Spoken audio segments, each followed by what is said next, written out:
I'm not knowledgeable enough on the law to know if that's like actually a plausible strategy, but they did successfully bully Ubisoft, which is it's a They lot bigger than Dark Deception, they cannot Monsters, and bully Mortals. Ubisoft. So why would they then Ubisoft is a very big downsize? Sokol posts a Own the right to the word monster. $250,000 That fucking sucked for me because my Steam name is Monster. I have never, out of That'd be brutal for me. 315 or 320 in all the investigations, had anyone ever offer me a piece of pepperoni pizza. Sokol was charged with 3 felony counts: attempted second-degree sexual assault, attempted risk of injury to a minor, and enticing a minor by computer. Fairfield Police Chief Gary McNamara tells me Sokol's talk of marriage contract is a way to rationalize his behavior. So they look for ways to justify, and this is just another way of him being creative and trying to really. creative.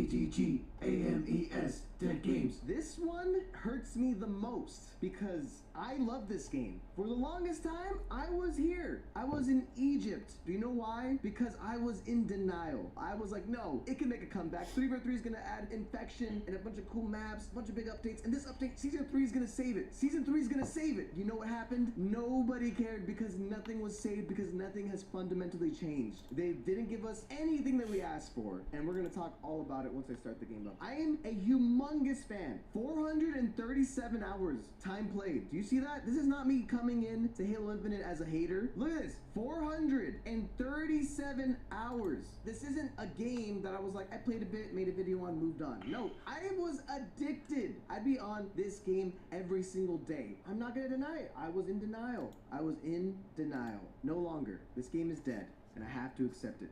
So let's play it. And by the way, it took them a year and a half, and this is the first time that the intro screen was changed to this like random shadow thing. Everything in this menu didn't change till Season 3, which by the way, they had 2 full seasons. Let's just talk about this. 2 full seasons. Do you guys want to guess how long those 2 seasons were? Each of them were 6 months each. That means for 1 full year, we had 2 big updates, and that was it. This game is absolutely dead now. Oh my god, look at these cosmetics. I want to buy these cosmetics too. What is this? Sunglasses? Game over sunglasses? That's kind of fitting, to be honest. I'm gonna buy this because it's fitting. The game over one, I already have money, so it doesn't matter. It's too late. That's equip the game over. Look at these drippy sunglasses. That's so funny. You know what the funniest part is? This game is so buggy that just me equipping stuff to my armor is gonna crash this game most likely. We'll go in. I'll just do a quick play game just to warm up and talk to you guys and just vibe. Then they add cat ears to this goofy game.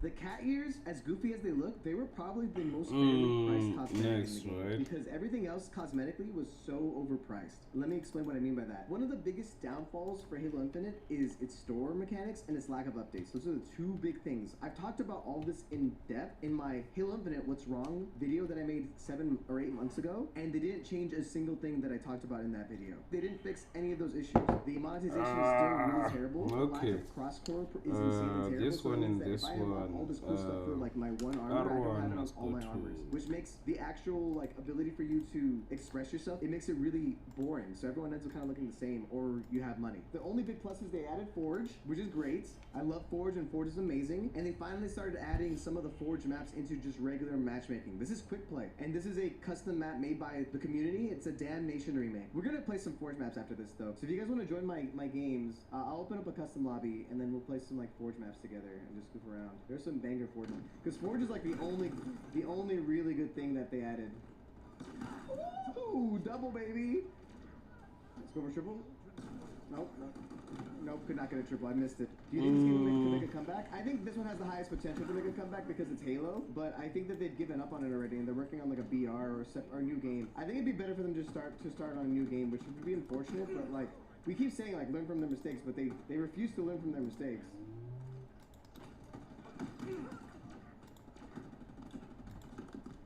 Oh, I thought I meleeed him. Hey, yo, Macro, one of the 20 people still playing this game. I was addicted to this game, dude. It wasn't even like I just played it. I played it religiously, dude.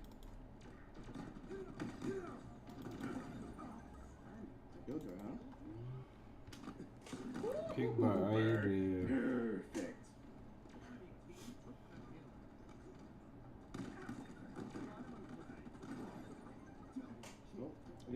Camo still broken.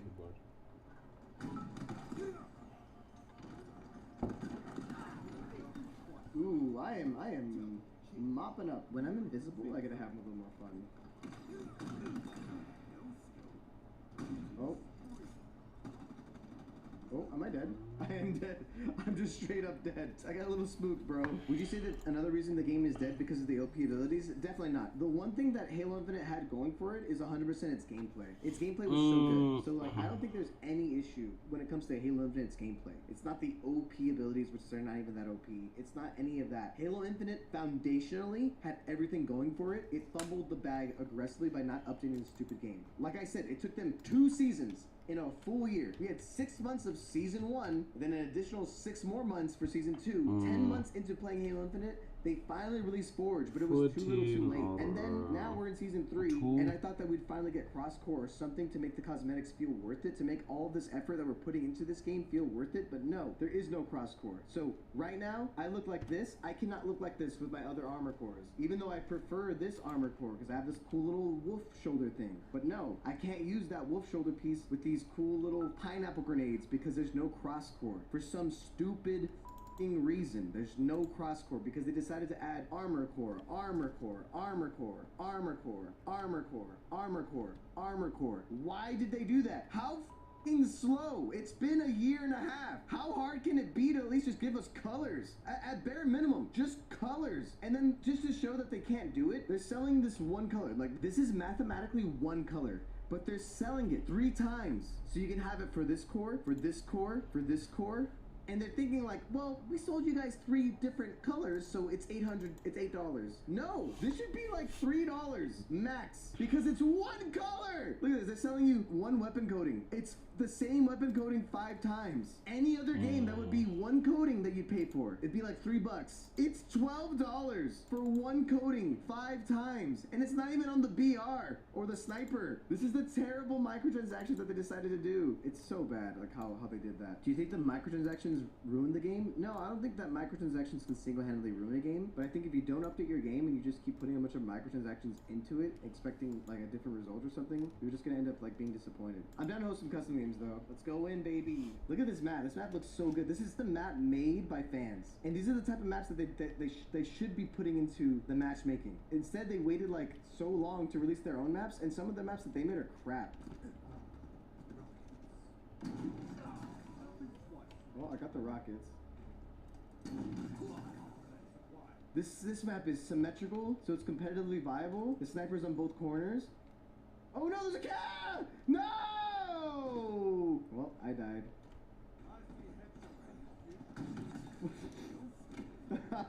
That was kind of a cool kill. Here, let me end the game real quick. Let's do one of those, the new game mode that they added. Free-for-all Escalation Slayer. Let's do that. Okay, we're playing Escalation Slayer. So if you guys know what Escalation Slayer is, it's basically a gun game. It took them only like, what, a year? Expire, who do you think you are, brother? Oh, wow, that was embarrassing. I missed. He was standing still, I missed. Oh, I'm so embarrassed. This map's a little dark, though. This is cool, though. I like this, like, side parts where you can see, like, the outside.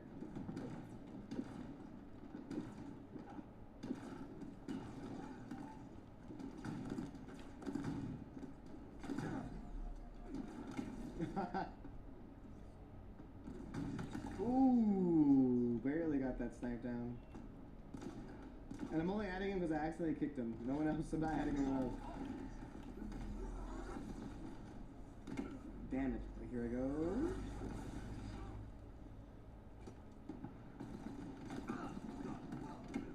Okay, well I finally got to BR, which is good.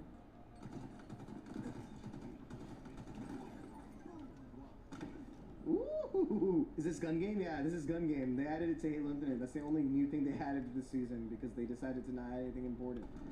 The people that play ranked, they didn't get a new ranked map or nothing. The people that play casually, they got this, and it's about it. No infection, a lot of pain and misery, dude. Dude, he stole my kill!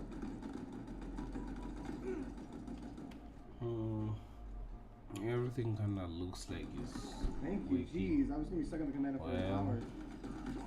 Oh, hit him with the perfection.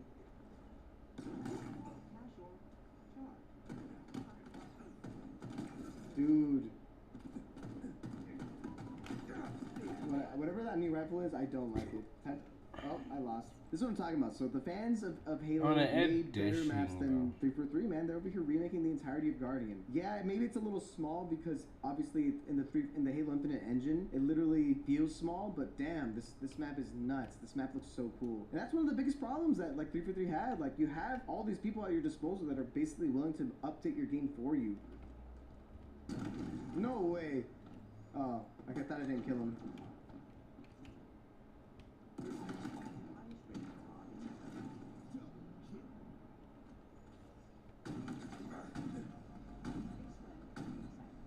Dude, no way!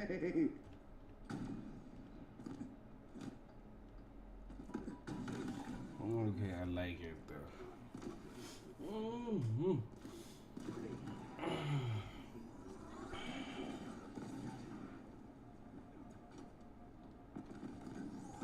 Dude, I was surrounded by everybody there, dude. I think one of the killers of this game is that they didn't do a day one Slayer only game mode. Their whole matchmaking experience is terrible. Like the fact that they got rid of like one of the most important parts about what makes Halo so fun, and that's voting away like bad maps.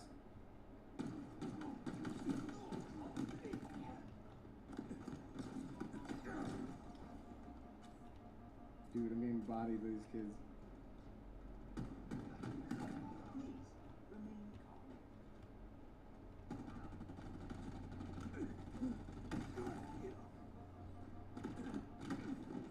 Dude, no way. Oh.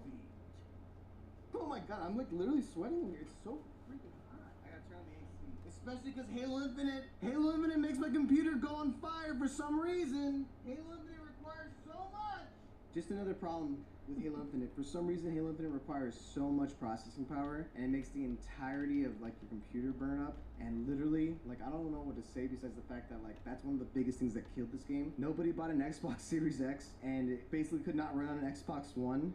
So that killed like a big chunk of its player base. Hilariously, Halo Infinite may have actually succeeded a lot longer if it just went cross-platform. PlayStation won the console war. Let's just be honest here. Everybody and your mother knows about people that got PS5s. There's still a scarcity of PS5s. If you want an Xbox Series X, you can walk to your local Walmart and get one in 2 seconds. Also, one of the biggest things that really sucked about Halo Infinite is that when it came to map selection, if you didn't like a map, and trust me, there were a lot of maps that were really bad, you couldn't skip it. And probably this is easily the most hated map by far, Launch Site. Do you guys remember Launch Site? I have been in countless quick play games where I'd be playing on Launch Site and everybody leaves, dude. Everybody just leaves the game. I'm just dealing with bots. Launch Site is a terrible map. Launch Site is arguably the worst map. And maybe there's some fans out there of Launch Site, but you're really far and few between. Volt is probably only you, Volt. But yeah, that's basically it. Let's play some Duck Hunt. The only hope this game has is the possibility of infection. Even then, I think it's too little too late, man. Wow, this is cool. Here's a map I was playing, right? Got one. I want this surging shock rifle. There we go. They're gonna try to revive their teammates. They didn't even care. He didn't even care. He just left his guy for dead. They're just gonna ignore their I teammates. remember They didn't even care, playing dude. something like this in Fortnite, but Dude, Duck Hunt is so cool. Look at this map, though. Look at this Duck Hunt map that people worked on. Every time he thinks he's safe. Every time. Every time you think you're safe. Where'd they go? Oh, there they are. Dang it, I saw him too. I saw him, brother. Oh wait, there's no time limit? Okay, hold on. Let me end the game. Let's do some infection. We're gonna play some infection. Let's do it. Dude, this is the type of stuff like the freaking fans prove that you could still release infection, but now it's just proof that 343 is just holding back content. The simplest way to put it is that Halo Infinite died and it's 343's fault. 100%. Ooh, infection on sword base. Look at this. Oh, we're invisible. That's cool. Me and Jubs are the infected together.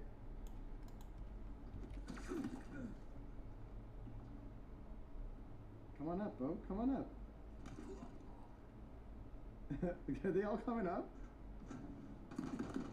No! Kill the humans! Oh, we have shroud screens! Okay, we gotta use that shroud screen to our advantage then.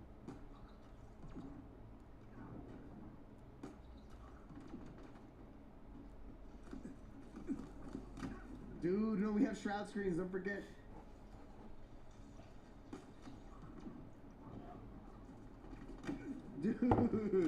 No! Why is Here's that an shit overkill. even funny, bro? Fuck. Muta.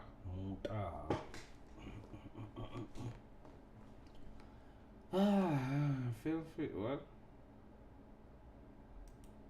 Phil Fish was easily the most hated game developer ever. Why? Despite creating an extremely popular, award-winning indie game from scratch, the public absolutely despised him. That was until, in a fit of rage, he quit forever. But was he really so bad? And what made him quit? Phil's career in the games industry started soon after he graduated from the Montreal NADS Design and Digital Art for Video Games program. That is a mouthful, but it wouldn't be long before he wanted to give up. He took his first job at Ubisoft, and later called it the worst experience of his life. He hated how games were made there. There were hundreds of people on your team, you didn't know anyone's name, and it just felt like one big sweatshop. I mean, no wonder he hated it. He was a level designer for the video game adaptation of the animated movie Open Season. Yeah, those types of games are always fun and well made. To try and not hate his life, Phil got into some side projects, like other games, and founded a yearly video game festival called Gamma. Most important of all was a game he was working on with game developer Sean McGrath. Sean had this idea to create a puzzle game where the world was 3D, but would be viewed in 4 2D points of view that you would switch between. That sounds overly complicated, so just check out the tech demo on screen. Sean would code the game, and Phil would do the art. Unfortunately, creative differences led to the two splitting up before the game could be completed. Ultimately, adding all this extra pressure and time commitment didn't help much with Phil hating his life less. In fact, it made it worse, leading to Phil having a mental breakdown during a meeting at Ubisoft, being removed from the team, and then fired. Phil soon found another job at another game development studio called Artificial Mind and Movement. But in the background, he was pursuing the previously mentioned 2D but 3D game idea on his own. He put up a post on DeviantArt looking for a programmer, and the first guy who responded, Renaud Bedard, hopefully I said his name right, was the guy Phil ended up working with. In 2007, Phil began posting about the game, now named Fez, to the TigSource forums, where it very quickly gained popularity. The first goal for Fez's creators was to enter it in 2008's Independent Games Festival Awards, or for short, IGF. As soon as screenshots of the game began getting posted, forum members were instantly enamored and wanted to see more. Over the next few months, Phil and Renaud put some serious work into Fez and managed to get a demo finished in time for IGF, even releasing this short trailer playing in the background. There wasn't much yet, but it was seriously impressive looking for a demo. Well, all the crunch time was worth it, as Fez was nominated for 2 awards at IGF. Now, IGF was held at the yearly Game Developers Conference. Phil's employers were sending many of the company's employees to this conference, but Phil was not one of them. Phil begged and pleaded with his bosses to let him go. Not to pay for his trip like the other employees, but just let him go. Either way, they still said no. So, Phil quit his job on the spot, which 9 out of 10 times would be a horrible choice that I don't recommend to most people. But it paid off for Phil, because at IGF, Fez ended up taking home the Excellence in Visual Art Award. A week ago, nobody knew Phil Fish or Fez outside of a small online following, but now he was blowing up in the media.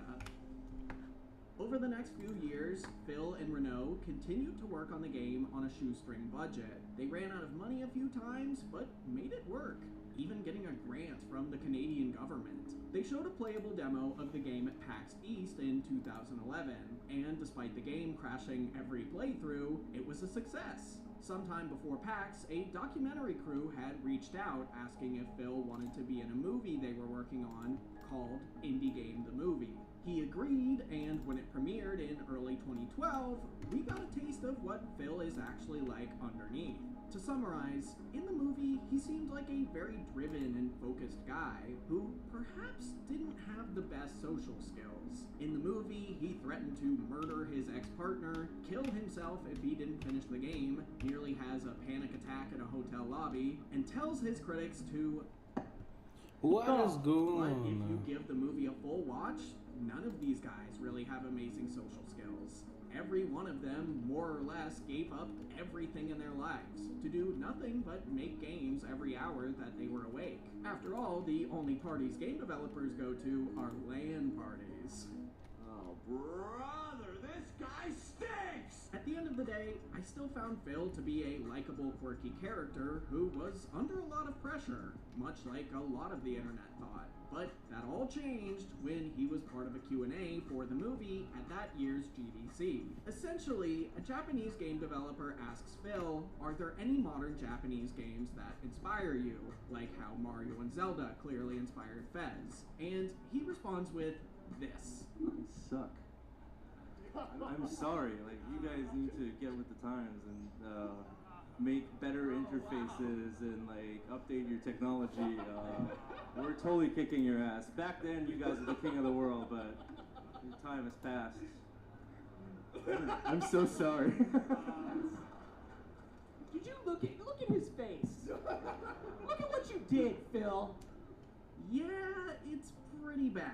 You can actually see the poor man's heartbreak. But if I were to play the rest of the clip, a lot of the other panelists agreed with him. But I'll admit, in nicer terms. I'm gonna- Phil's comment itself was okay. something a decent chunk of gamers would agree with.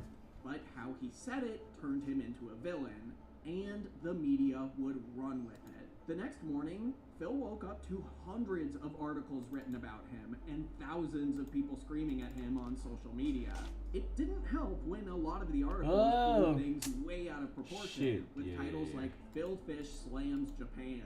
On a forum called NeoGAF, Wow. Phil's critics had created a 35-page discussion of how much of an asshole he was for what he said at GDC. Little did they know, they were about to get another reason to hate him. A few months later, Phil and Renault entered the game into IGF again, and it won again. But this time, it won the show's main award. On the same day Fez won, Phil tweeted about the previously mentioned NeoGAF thread about him. Someone responded saying, oh, it's just about some arrogant schmuck indie dev talking smack, yet has released 0 games. Great read though, to which Phil responded, I just won the grand prize at IGF tonight. Suck my dick, choke on it. He'd continue tweeting, saying they also won 30 grand and that Fez was the first game to win an IGF award multiple times. As you can imagine, it made a lot of readers very upset. Here was this arrogant game dev getting all this attention, praise, and money for something that might not even be released, and he's seemingly gloating about it all over Twitter. Much like what Phil said to the Japanese man, the media took this story and ran with it. Now, much to Phil's haters' dismay, Fez did end up releasing very soon after in April of 2012 as an Xbox Live Arcade exclusive. It was an immediate success, with 20,000 copies being sold in the first day, which may not sound like a ton, but for an indie game in 2012, that was huge. The graphics were beautiful, the gameplay was relaxing and interesting, and the lowest review from a major publication I could find was an 8 out of 10. Even though Phil was now seen by much of the public as an a-hole, he also had created something beautiful. Fez was so good, it would go on to sell over 1 million units a year and a half after release. But it wouldn't be long before Phil fell out of the public's favor again. A patch was submitted to correct some bugs in Fez's code. Unfortunately, the patch came with a new major bug that would cause a little under 1% of the game's players to lose their save data. So, Phil withdrew the patch and planned to submit a new one, but Microsoft would charge him a fee to submit the new one. Microsoft gave developers one free patch for their games, but after that, they would allegedly charge $40,000 per patch. Why? I don't know. Probably just because they could. So Phil canceled the new patch, put the one with the major but rare bug back up, and just never fixed it. But most people just read headlines and didn't know about the fees, and just saw this as greedy developer won't patch broken game. And to be fair, if I was one of the people who lost my saves, I'd be Phil's #1 hater too. But we're just getting started. Over the next year, Phil would continue to get in trouble for his takes on Twitter. In April of 2013, Fez released on PC, and after some complaints about it, he tweeted, $9 for a game like Fez is a steal. I should be charging you $90, you fucking ingrates. Now, Fez was originally designed to be a couch game played with a controller, so there'd be no PC port of the game, because in Phil's words, PCs are used for spreadsheets. But as you just saw, Fez did later come to PC. When asked about why, Phil allegedly said, for profit. What? Like, why would you say that? Another great tweet from around then was when someone said that Fez's main draw was just a 2D, 3D gimmick. Phil responded with, says the person who has 0 followers. But all the hate didn't stop him from working on his next big project, Fez 2. It was announced at E3 in June of 2013 with this short teaser trailer. While the game was being worked on, Phil continued to get himself in trouble on Twitter, with perhaps his most hated tweet yet. Before I show it to you, a bit of context. Right around 2013 is when the Gamergate movement began. To keep it simple, it was a group of gamers who protested the idea of things like political correctness in video games, they wanted ethics in games journalism, and wanted to protect the gamer identity from normies and bandwagoners. Their subreddit was so bad, its own creator shut it down, with this honestly sort of chilling message. One of Gamergate's biggest targets was Anita Sarkeesian, a feminist critic who pointed out things like sexism and problematic tropes in many people's favorite video games. Anita had some solid points and insightful commentary, but whenever she missed the mark, she missed it hard. I've been playing games for most of my life. I'm not a fan of video games. I would love to play video games, but I don't want to go around shooting people and ripping off their heads, and it's just gross. A lot of people didn't like her, especially Gamergate supporters, but Phil did, and tweeted out, Anita Sarkeesian is a hero. This tweet and his pushback against Gamergate is the one that would plant the seed that ended his career, but we're not quite there yet. In 2013, Microsoft announced that indie game developers would finally be able to publish their games on their own on the Xbox One. This was pretty huge news, as previously getting a game on consoles was both difficult and costly.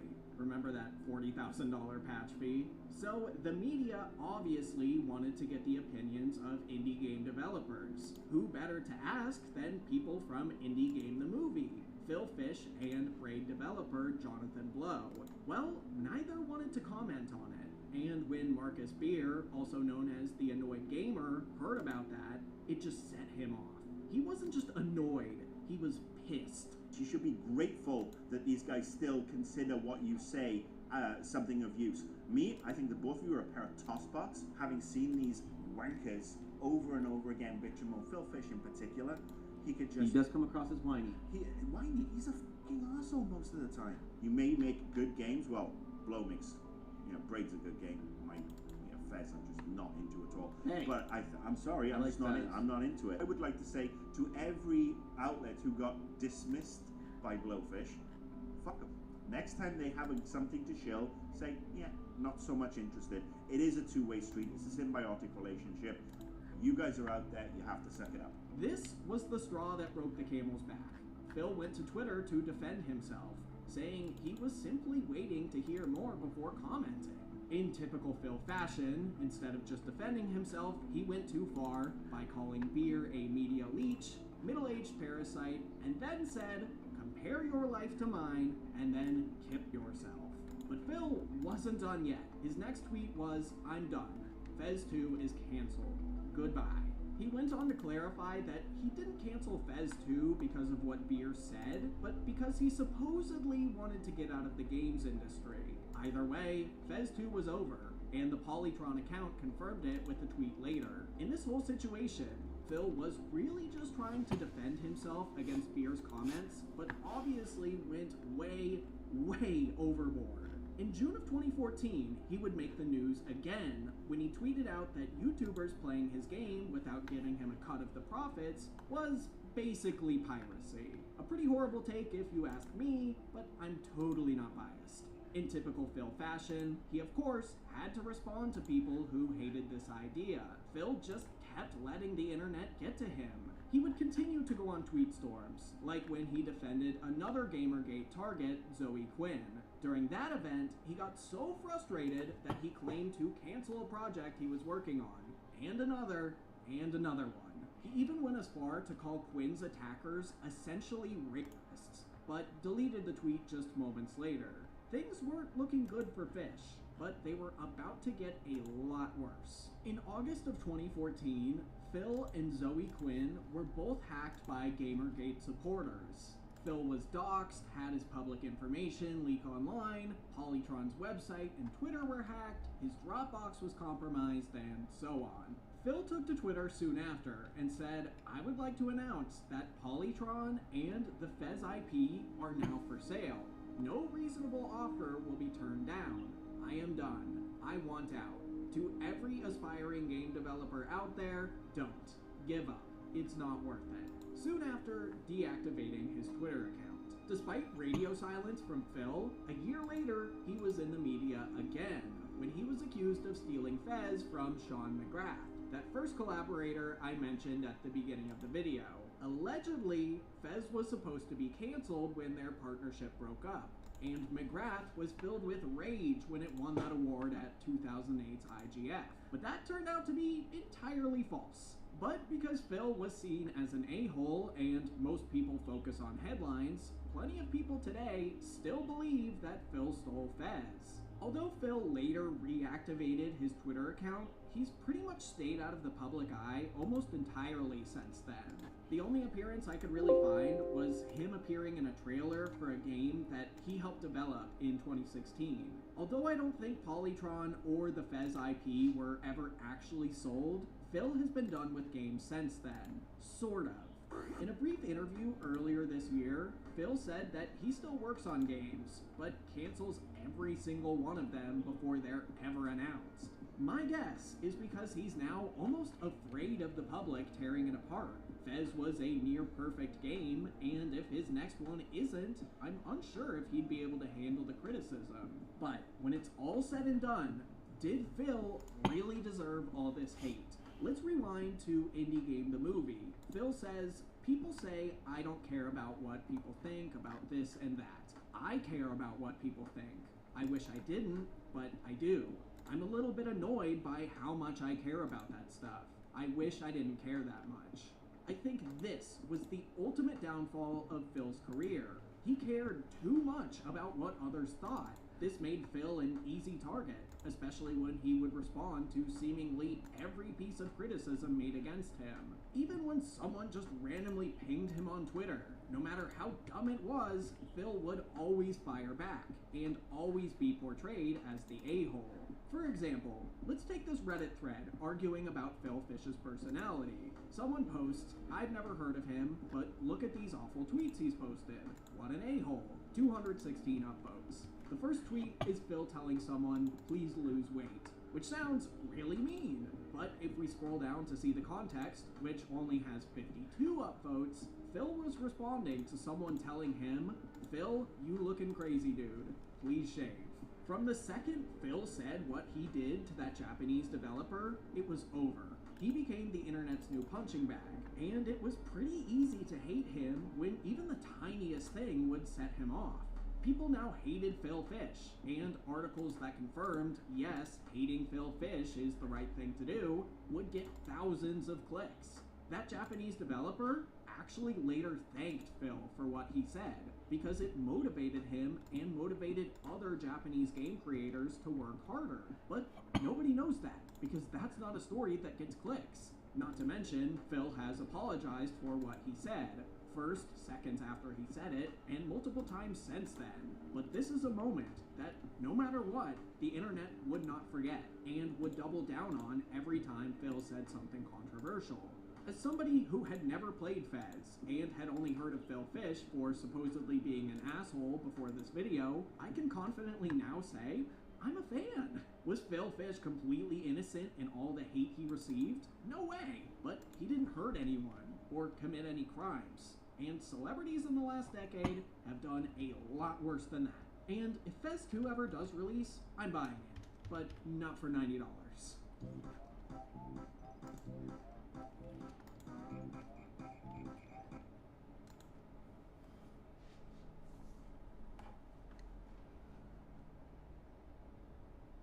Oh my god, dude, my mom called me. Yeah. She goes, "What is this awful show you guys are doing?"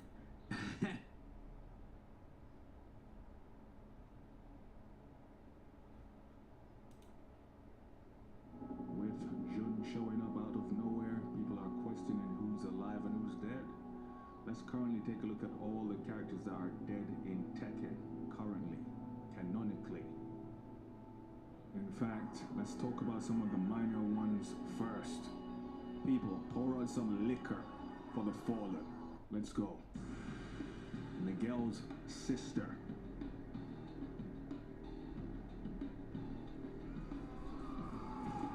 Leo's mother.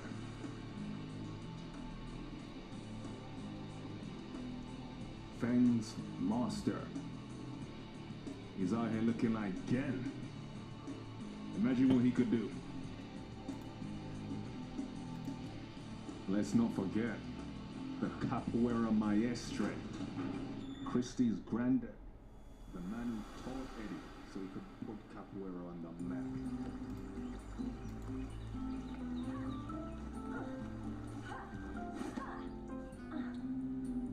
Grandpa. Grandpa.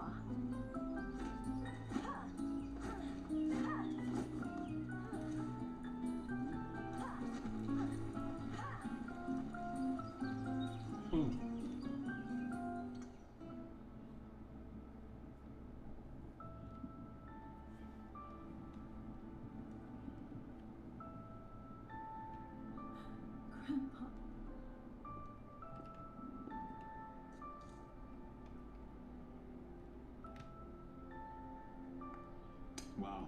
Where have you been? Slap the taste out of his mouth. You're too late.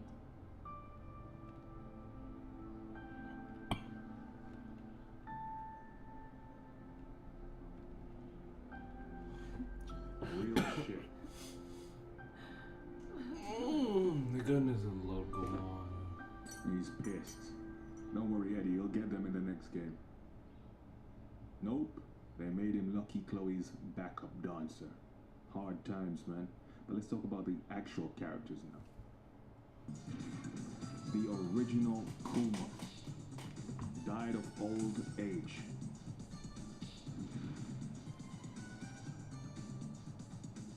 I mean, that kind of makes sense. Jin Pachi. Yeah, he's like initiated. Taken out by Jin.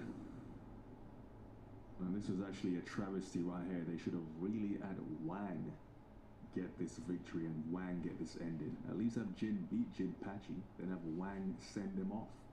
That would have been dope. This was a crime that this ending wasn't the canon one. One of the best endings in Tekken ever. Good storytelling, emotion. 你不要紧吧？すまない。お主にはまた迷惑をかけてしまった。说什么傻话？我们不是生死之交吗？金八。今一度杯を踏み交わしたかったが、残念ながら迎えが来ている。 Yeah, okay. That's good. 親友よ、さらばだ。 In fact, I wanna let's change something. So. 金八。金八。你西马家果真是被诅咒的一族吗？金八。 看来我好像还不能跟你一起走。To this day, one of the best endings in Tekken. Easily. Kazumi.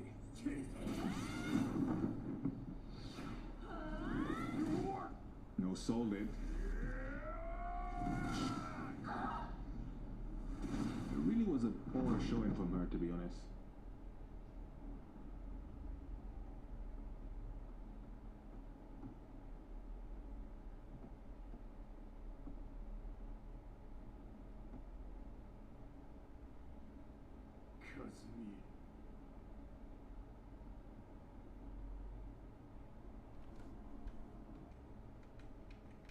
It really was a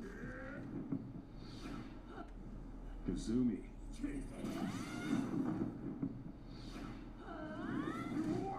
No soul it. It really was a poor showing from her, to be honest.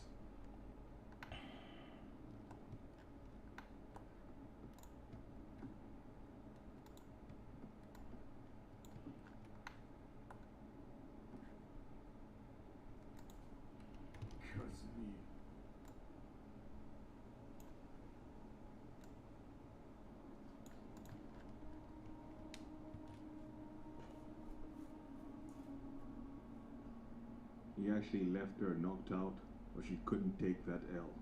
Huh?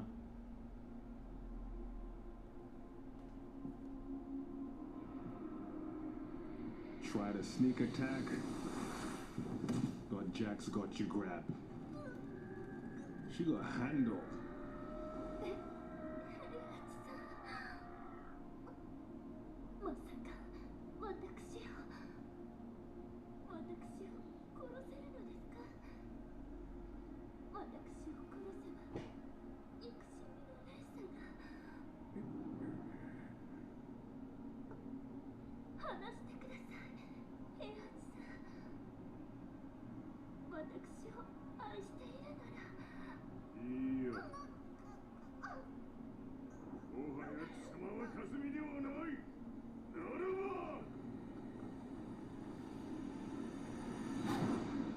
Snapped her neck with ease.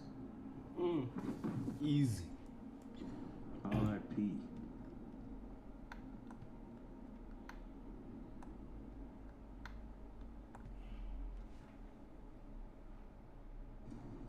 Heihachi, he ended up getting clapped himself.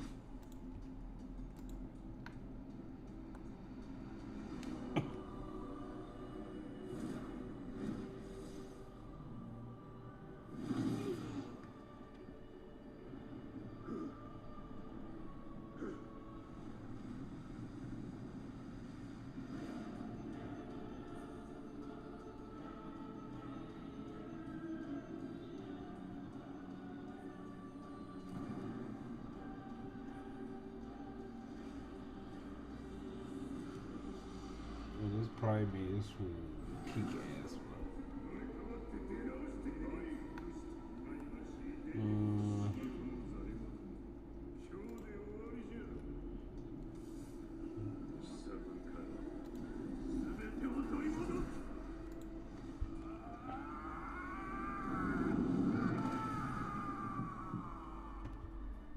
Hard punch.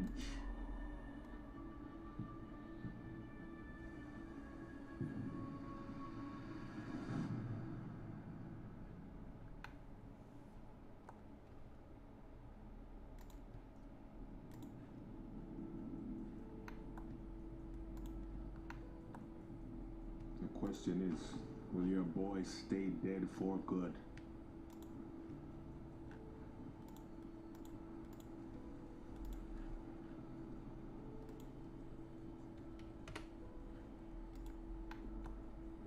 They probably have him back as a hidden character.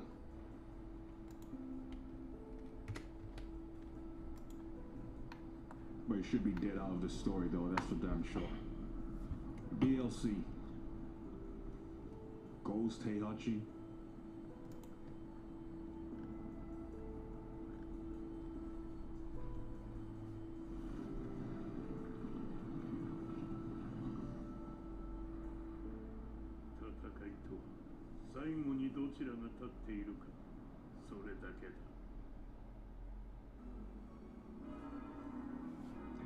original king got clapped by ogre. Killed him.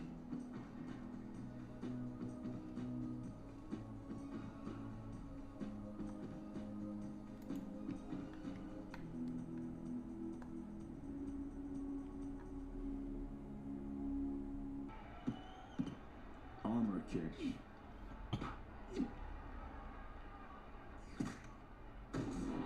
The original.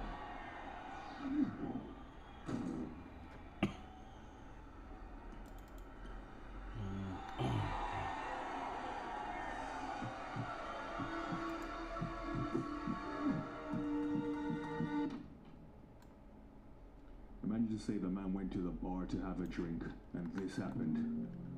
Bitter against his peers and society, Craig's wrath consumed his soul. One day, Craig started a bar brawl in Arizona and killed an opponent during the fight. Convicted of second-degree manslaughter, Craig was sentenced to 10 years in the state penitentiary. And that's him dead right there.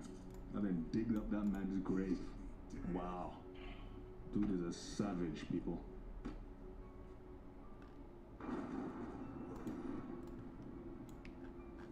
So then, who are you?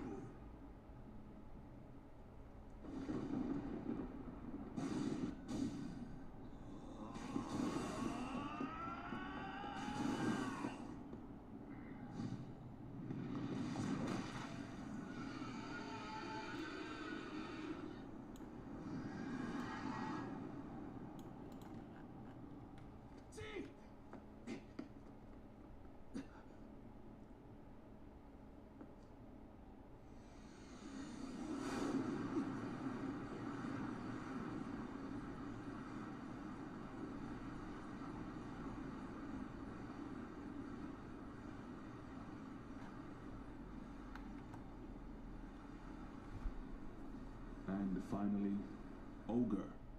Of course, his normal foe was defeated by Paul, then the true Ogre was defeated by Jin. Killed him.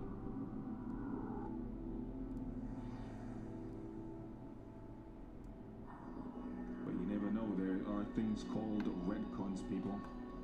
Imagine Ogre survived. Imagine Ogre shows up in Tekken 8. Who knows? Nobody knows, but hey, he's currently dead. Anyone else? I mean, if you want to count the Jacks, they practically get destroyed in every game and then are remade for the other games, so Dr. Abel, he might be dead too. Brian 3 punched him on the wall and that was the last we saw of their boy. But yeah, those are all the characters currently.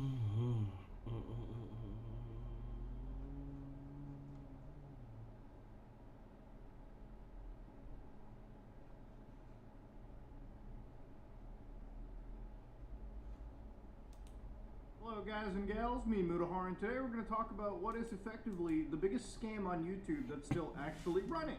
Now ladies and gentlemen, today's video comes at us from Ethan Klein, who actually claims to have $620,000 stolen from him. And the reason why this video is important to me is because I feel like everybody in YouTube, anybody that's made content, has went through the story. So what are we talking about today? We're talking about multi-channel networks. Now, because of litigious reasons, I'm not going to mention a specific company. In fact, I'm going to go over the entire MCN rabbit hole as a whole, okay? Because at the end of the day, multi-channel networks are the biggest scams on YouTube. And I'm surprised that they're still actually running.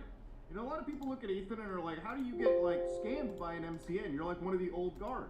Here's a pro tip. Everybody that you've ever watched on YouTube, 99.9% of them have worked with a goddamn multi-channel network. So I'm going to give you some history. Way back in the early days of YouTube, when people were posting cat videos and angry video game reviews, the YouTube partner program was open to like 6 people max. Okay, we're talking Fred, we're talking like Ray William Johnson, we're talking some of the highest channels of the moment. This was like a direct to Google thing, okay?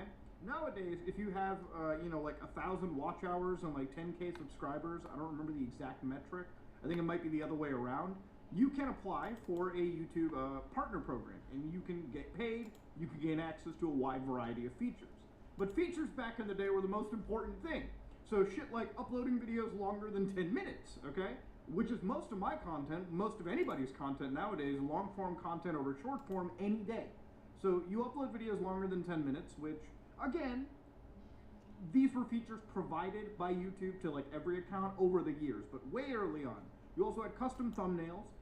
Back in the day, believe it or not, YouTube videos, like creators mathematically had to figure out frames for where YouTube would grab like 3 frames out of your video and just put in like a JPEG file, a PNG file, so they can get the thumbnail they wanted by circumventing the system.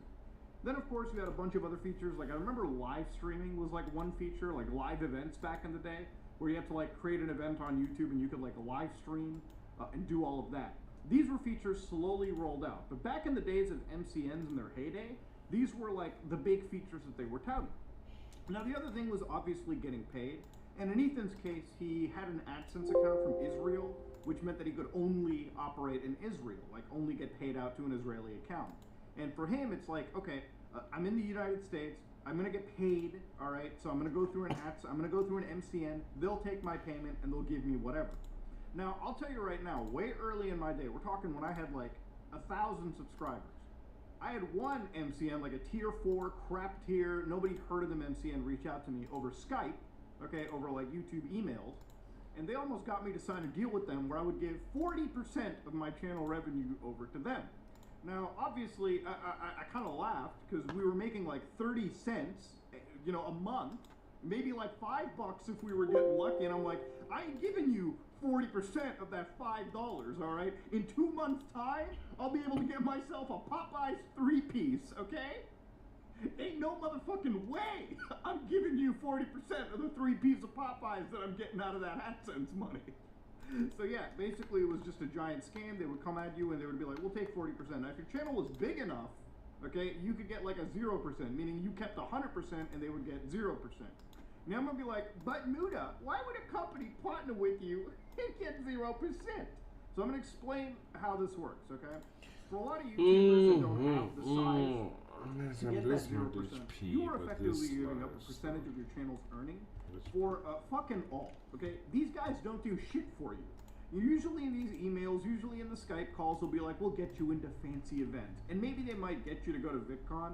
They'll pay for your like $50 pass, which you could have done yourself.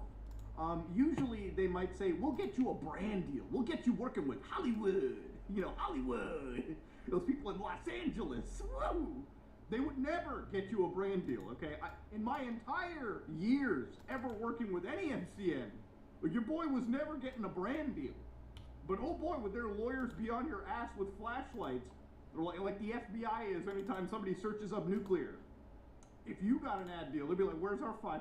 Where's our whatever, you know, percentage out of it? So for anybody that doesn't know what a channel membership is, if you go to my channel, there will be a join button below. That's a channel membership. I don't usually push them because I'm not an active streamer. If I was, I probably would, but I don't really provide anything that's worth it. If you want to support the channel, you absolutely could, but generally those are pretty cool direct revenues for a creator with their audience.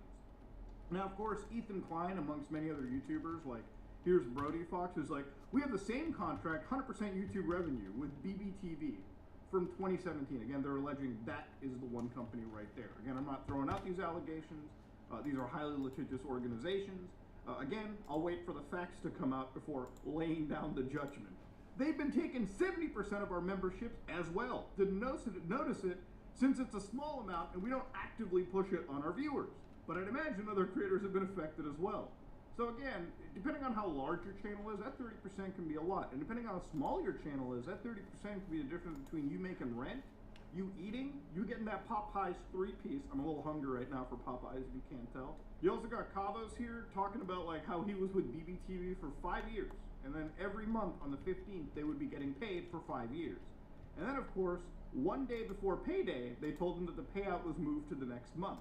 Now, of course, if you're a YouTuber who's trying to make your rent checks every month and you're not trying to be delinquent on anything, I mean, imagine if you were paying taxes during tax season, which all of you probably should, you know, if you don't want to deal with the IRS having flashlights up your ass too, then yeah, a month without any revenue can be absolutely detrimental. And of course, the protections that YouTube would provide, I don't think are necessarily enough. Now, to give you an idea of, again, how little of services that they provide, Let me show you right here. So, for instance, when you sign a contract, YouTube will tell you these are legally binding, so make sure you make an informed decision. That literally means go get yourself a lawyer, okay? Most of these services will just not even tell you that. They'll be like, ah, here's a contract. Get a lawyer. Get a lawyer to read your contracts, okay? Pay a bit of cash, but get a lawyer to tell you exactly how bad you're getting fucked. That's important. So here, when it comes to strikes and takedowns, I remember when it came to MCN services, right? They'd be like, hey, if you have an issue with YouTube, we can help you out. We have direct connections, and they do. But of course, YouTube will tell you, no matter what, MCNs may be able to help you understand or resolve copyright claims, strikes, or a takedown on your channel. But they're not there to prevent them from happening, which obviously is true. I would say the first part of this is also a bit misleading because I've never met an MCN in my life that is ever able to help you out with some issue on your channel. Because they're already generating so many issues with them.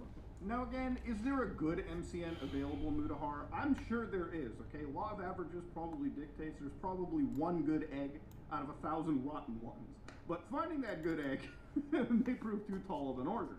So again, ladies and gentlemen, all these MCN services effectively provide these days is just nothing. They really don't. So I'm going to explain why the MCN still exists. See, MCN services work as sort of like these in-betweens from advertisers and like a lot of these big brands to you, the creator. At least they should. So if you ever go to an MCN website, this can be any single one of them. Very few of them will tell you how many channels they're working with. They'll be proud to tell you, we get this many views a month, or we have this many subscribers across the board. So again, to explain to you, imagine if an MCN signs up 2,000 creators, right? Now, just by looking at the raw numbers on YouTube, 1% of the channels on YouTube are actually successful, and 1% of that 1% are actually making enough revenue to make content or break even on YouTube, or make boatloads of cash. So, when these guys sign 2,000 people on, 4 channels out of their 2,000 channels will have like over 1 million subscribers. And then every other channel in that list will have like 1,000 subscribers. So while they'll have 4 million like big subscriber channels, they'll have all these other 1,000 sub channels that they all amalgamate, and then they tell them, oh guys, we actually have like 50 million subscribers across the board. So then they'll go to another company like Adidas or fucking, you know, whatever big brand out there like Nestle or whatever, and they'll be like, hey guys, we have 50 million subscribers, you know, across the board that you can sell an ad to. And so these companies, you know, they used to be like kind of swayed by it, but even they're smart enough to realize, oh, they're bullshitting. They're bullshitting us. And generally that's how they try to go for it, okay? They'll tell them we have this many subscribers. They won't tell you the quality of the channels that are on their belt. And again, I'm not there to shame a channel for not having enough subscribers or views or whatever. I'm just here to tell you that the picture that these companies paint to big brands is oftentimes completely deceptive. And it's because of them painting this big brand that they'll be able to get big deals for some of their larger creators, abnormally larger deals maybe. They'll be able to skim off the top off of that, but they'll never be able to do something for the channels that have like 1,000 subscribers because they're not worth anything to them other than being a Lego piece in their very large operation. And again, that's not all MCNs, but I'm going to wager that's like 99.9% of them out there. And it's why, as a creator, if you ever get approached by an MCN company, take that shit to a lawyer, okay? Just so you can have a good laugh at how bad you're getting fisted. But there might be a chance they're providing you a service worth any value. That'll be very, very few and far between. For the most part, if you're a creator out there, do not be swayed by the fantasies that MCNs weave for you. Go directly with YouTube and learn to fend for yourself, okay? These guys will never help you. They'll be there for you when it comes to sign on your channel, but they'll be completely fucking missing when it comes to breaking away from their channels, all right? And again, I'm not listing any company specifically. I know Ethan has listed his grievances with BBTV. I'm not going to go into any mention of that because, you know, I've never worked with BBTV. I have no idea. I've never worked with any real MCN, you know, for the last several years of this, for the last few years at this point. You know, once I got completely detached from any MCN, never looked back, never decided to run after it. Never decided to chase the dream. Called it a day, uploaded on my own channel, and dealt with Google directly, which again isn't really a possibility for a lot of people, I know, but it is the best way, all right? And it is the only real way, in my opinion at least. Ladies and gentlemen, yeah, I can't believe this YouTube scam is still actually active. I figured that maybe YouTube will step out of it, but I think what I'm noticing here is, given the scale of money that's allegedly been stolen, this might be class action. This might be enough for YouTubers to band together and finally deliver a true fucking to these companies. So anyways, ladies and gentlemen, let me know what you think. I wanted to share the story with you because it's wild as hell that it still happens. But I am covering emulation tomorrow. I'm out.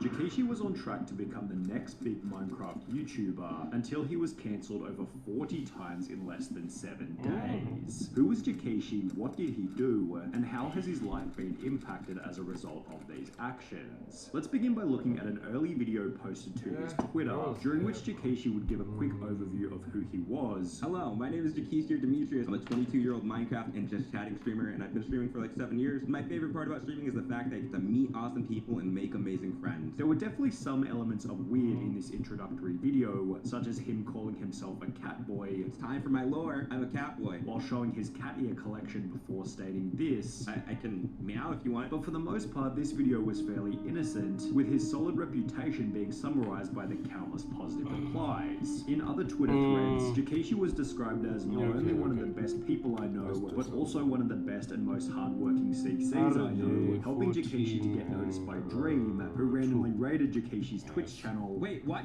What? What? Huh? Hello? What? There's no way. Wait, yo, what the what? Welcome everybody, what the? Hello and welcome to the stream, everybody. What? I'm trying not to cry. Thank you guys so much. You love my nails. Thank you. Thank you for all the gifteds. Thank you for all the biddies, the follows. Dream, yes, actually Dream. Before Dream would double down on the kind gesture by donating $2,000 to him. Dream, there's no freaking way. A $2,000 donate. Dream. What the heck?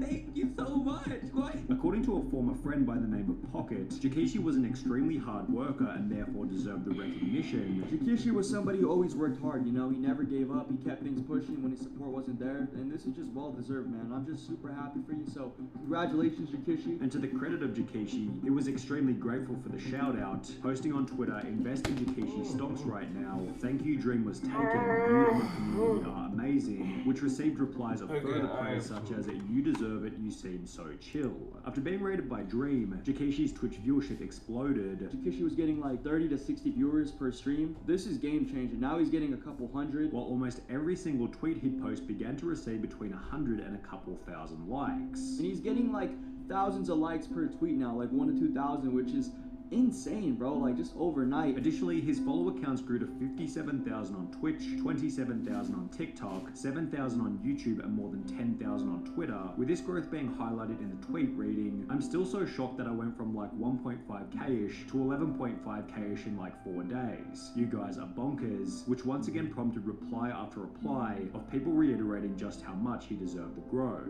However, Jakashi's biggest success would come 4 months after these tweets, when he'd announced on the 24th of October 2021 that he'd been invited by Dream to join his SMP. What's this? I'm one of the newest members of Dream SMP. Can't wait to make new friends and great memories. The reason this post received over 26,000 likes and hundreds of positive comments was because being invited to the Dream SMP was like winning the lottery for Minecraft content creators. For example, Tommy Innit gained 8 million subscribers in the 12 months after he joined the Dream SMP, while almost every other member has an extremely recognizable name as a partial result of the server's influence. Therefore, being invited to the Dream SMP gave Jakashi an extremely high probability that he was going to be one of the next big names amongst that group, with his Twitch gaining over 32,000 followers after announcing that he joined the server.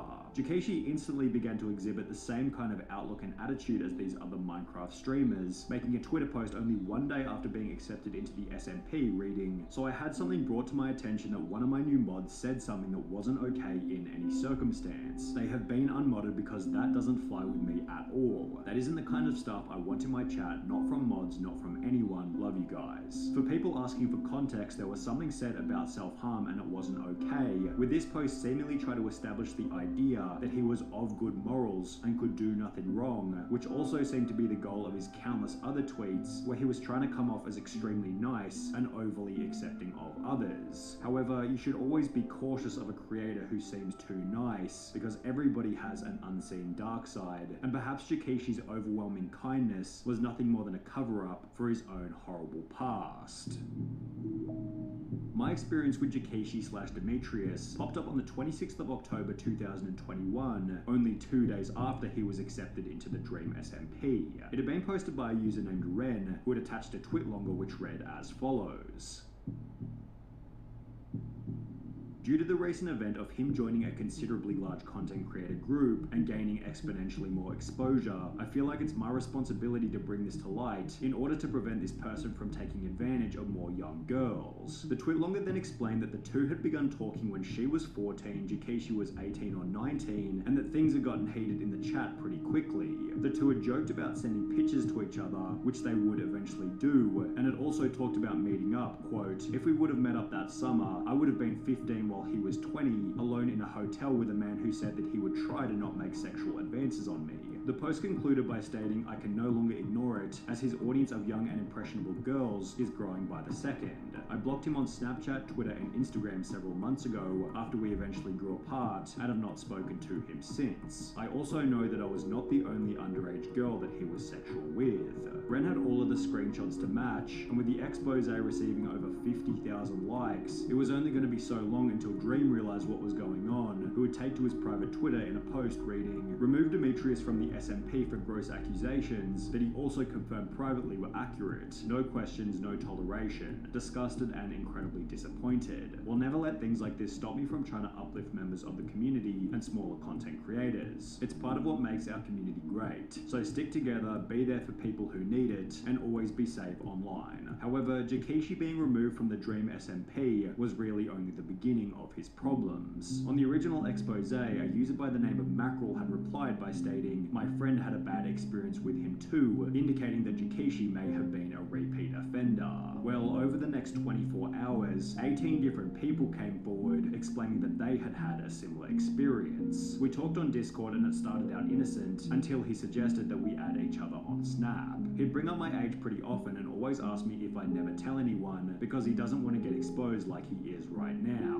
Like this was his biggest fear. He brought it up so often that I don't know how I missed the fact that he had other victims. The funny thing is that after I turned 18, he never interacted with me in a sexual way again. I was a young minor, 12 to 14, not saying specific age. I told him I wasn't comfortable with those jokes and how he needed to stop. He never stopped. He continued. I didn't want to completely cut connections with him because I trusted him. He was my best friend and I didn't want to lose the person I enjoyed talking to. We were 11/12. We lied about our age and said I was 13. We were on a Discord server with Jakishi. We ended up DMing each other because of a mutual friend and became pretty good friends. At first he seemed nice and we had a pretty normal relationship, but about a month or so in, it became very weird. He would ask to call us constantly even when I said no, and make NSFW jokes to us even when we said we were uncomfortable. And by the following day, the count of allegations had reached 30, and by the end of the week, approximately 41 people had come forward, all of which citing a very similar experience. Jakishi's bizarre post from earlier,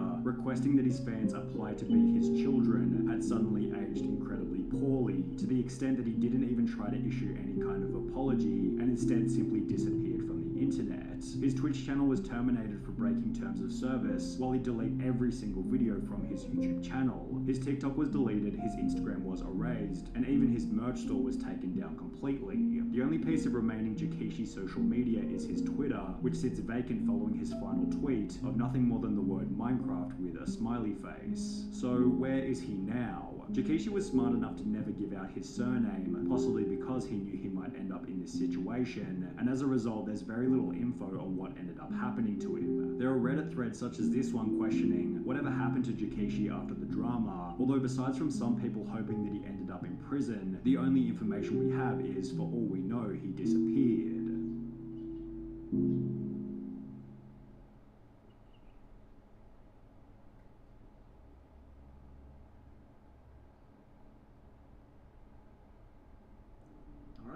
welcome everybody back to Amnesia.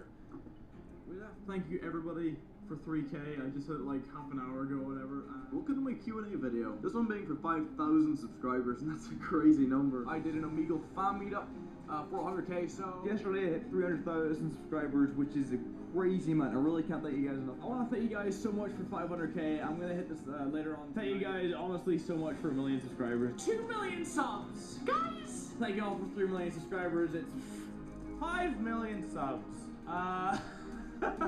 It's a number that just doesn't make sense anymore. The fact that I'm half...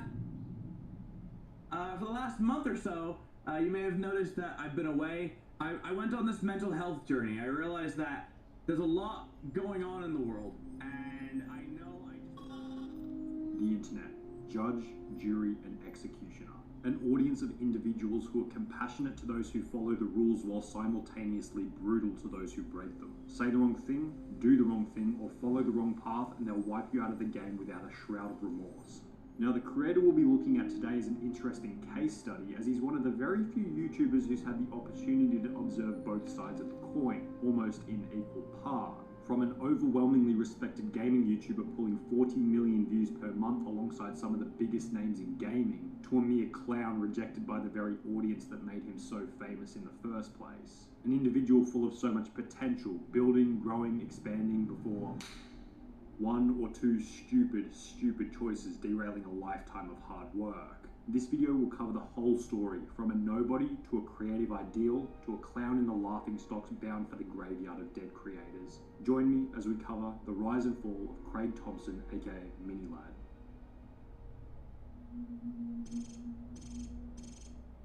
What made you want to get into YouTube, and what was the first video uploaded? What made me get into YouTube was a few friends in school told me about this guy who was on... I want you to cast your mind back to early 2011, a time period representative of rage comic memes, the popularization of the iPhone, and where the only political debate was whether Black Ops 1 or Modern Warfare 2 was the better Call of Duty. The rise of internet accessibility brought about the opportunity for simple-minded individuals to share content on what was a very much new, rising popular media at the time, YouTube.com. At the time, YouTube was nothing in comparison to what it is today. But as previously mentioned, what it was doing was providing an opportunity to a small group of unique individuals looking to pursue a career in video creation. One of these select individuals was a simple 16-year-old high school student from Northern Ireland by the name of Craig Thompson, who at the time would have never expected the roller coaster of a journey he would encounter by taking the road less travelled. After being inspired by one of the early YouTube trolling video legends, Call Me Kevin, doesn't sell the game, you know. Craig Thompson, aka Minilad, was inspired to create some similar content for himself. So I thought, right, this is what I want to do. I want to sort of make videos and try and entertain people. Wasting absolutely no time, Minilad got exactly what was needed to begin his content creation journey. So I got myself a TV and a PVR and I just went for it. The collection of required equipment was followed by the creation of his YouTube channel name, which, similar to many other Call of Duty YouTubers at the time, came from Craig's gamertag. Minilad explained that the name came from a scenario where another friend already had the name Craiglad and decided to use Minilad as a replica. He ensures that the word mini comes from the fact that he's younger than the other Craig and doesn't reference his height, being apparently 6 foot or 6'1". How tall are you? I am about 6 foot, 6'1" or something like that. But because my name is Minilad, people sort of assume I'm like 4'3" and just a complete midget. However, after seeing him stand next to Mini Minter, who is apparently 6'1", I'd question the legitimacy of his statement. However, Craig Thompson's height, or lack thereof, had no impact on his ability to begin pumping out content, because it wasn't long after the creation of the channel that the uploads would begin.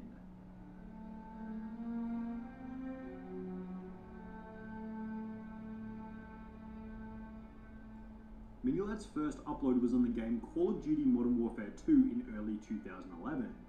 This is my new Xbox channel. My other channel was Epic Proportions, which I just put like... Minilad also states in his first video that he had a previous channel where he uploaded some content recorded with a Dazzle recorder. But I'm unable to find any information on this previous channel, so we're going to assume that it was deleted at some point. Following Minilad's first upload, Craig Thompson decided to employ the old strategy of trying to upload a bunch of different videos, none of which having any relation to each other, to see which one performs the best. The kind of content that was being uploaded was very similar to the other, let's be honest, garbage content that was being uploaded to the platform back in 2011. We're talking simplistic videos like Minecraft Let's Plays. Hey, what is going on YouTube? It's Minnie here, and we are back with some more Minecraft. Call of Duty Survival. Alright, what's going on YouTube? This is Minnie here, and this is like my episode 2 of my little survival series that I'm trying to do. World's hardest game. You know, the kind of stuff that you think will get 1 million views on the first day, but to your surprise barely cracks 100 views in the first year. But that's alright. In that first period of time, discovering what works and what doesn't isn't the easiest of tasks. So maybe Minilad had the correct strategy at the beginning. But despite possibly having the right strategy, none of these videos worked all that well. As after 6 months of pumping out content, Minilad had only reached 300 subscribers. But 300 was still better than 0. And while 300 subscribers was not nearly enough to rival someone like PewDiePie, it was still enough for him to get noticed by a significantly larger YouTuber by the name of iHasCupquake. This week's Gamer of the Week is Minilad. I could tell that he puts a lot of work into his channel. He really loves games, he loves to help others. But yeah, if you guys like him, subscribe to him. I'm sure he would appreciate some loyal subscribers, some active subscribers. After being shouted out by iHasCupquake, Minilad went from 300 to 700 subscribers overnight, a number that he found to be mind-blowing at the time. So I think for that video, like 300 subs, like 700 subs, like overnight, I remember like screaming, like, because obviously when you double in subs, no matter what sub size you're on, you're like, ah, it's happening! Now, doubling your subscriber count in one day is an excellent situation for any YouTube channel, but there was still a bit of an issue here. Minilad still had no real theme going on with his channel. The strategy was still just kind of post whatever I'm feeling like posting. A move that the most dedicated fans would respect, but would simply confuse the new subscribers as they wouldn't really know what to expect. It was clear that Minilad had the problem of having no clear theme on the channel. But this problem wouldn't last long, as it was shortly after that Minilad would figure out a video type that he loved to make while also benefiting the growth of his channel tremendously. Trolltages. I've started my first Trolltage video last week. I'm gonna try and make that a weekly thing. I normally don't like to do schedules, whatever, but I'm really enjoying doing Trolltages. I'm gonna be honest with you. It's like a new love. Now, if we go back a few steps, we need to remember that Minilad actually began his YouTube journey after being inspired by Call Me Kevin, one of the most popular Call of Duty troll channels at the time. So it only makes sense that in the process of trying out different types of content, Minilad would try uploading a troll montage for himself. Minilad's first troll montage was uploaded to the channel in February 2012, approximately 7 months after initially creating the channel. Then the performance of this video led Minilad to upload another trolltage, then another one again and again, eventually uploading a series of 10 different trolltage videos. These videos were a massive success in comparison to what Minilad had uploaded previously, taking his channel from 1,400 subscribers to 3,000 subscribers in a period of only 6 months. Another aspect that was causing massive growth for Minilad was the improvement of his editing skills, which by 3,000 subscribers had improved to a level where people were commenting on his videos purely to compliment the editing. Minilad later stated that this was the point where he really started to enjoy editing and content creation. But it starts to show you like where I started editing and where I really started to enjoy editing. And as you might expect, actually enjoying the process of creating the content would be a key ingredient for the future growth of his channel. This initial success with Call of Duty trolling was an indicator to Minilad that he should begin focusing on Call of Duty as the main game. So that's what he started to do. But once again, there was another issue. The trolling videos couldn't go on forever. I mean, Minilad could have just kept going until he hit Trolltage number 653, but obviously the audience would have gotten bored. There's only so many times you can trap a teammate in the corner on Modern Warfare 3 before your audience goes, yeah, maybe time to watch something else, eh? But what Minilad had learned from the Trolltages was how to combine a bunch of different funny videos into one big video. Or put slightly differently, he'd become skilled at making compilation montages, which at the time, as said by Minilad himself, weren't really much of a thing. Because funny moments wasn't really a thing before. Nowadays, it's everywhere. Nowadays, you see like funny moments in the title. Minilad transitioned from making Trolltages into making funtages, ninjatages, and failtages,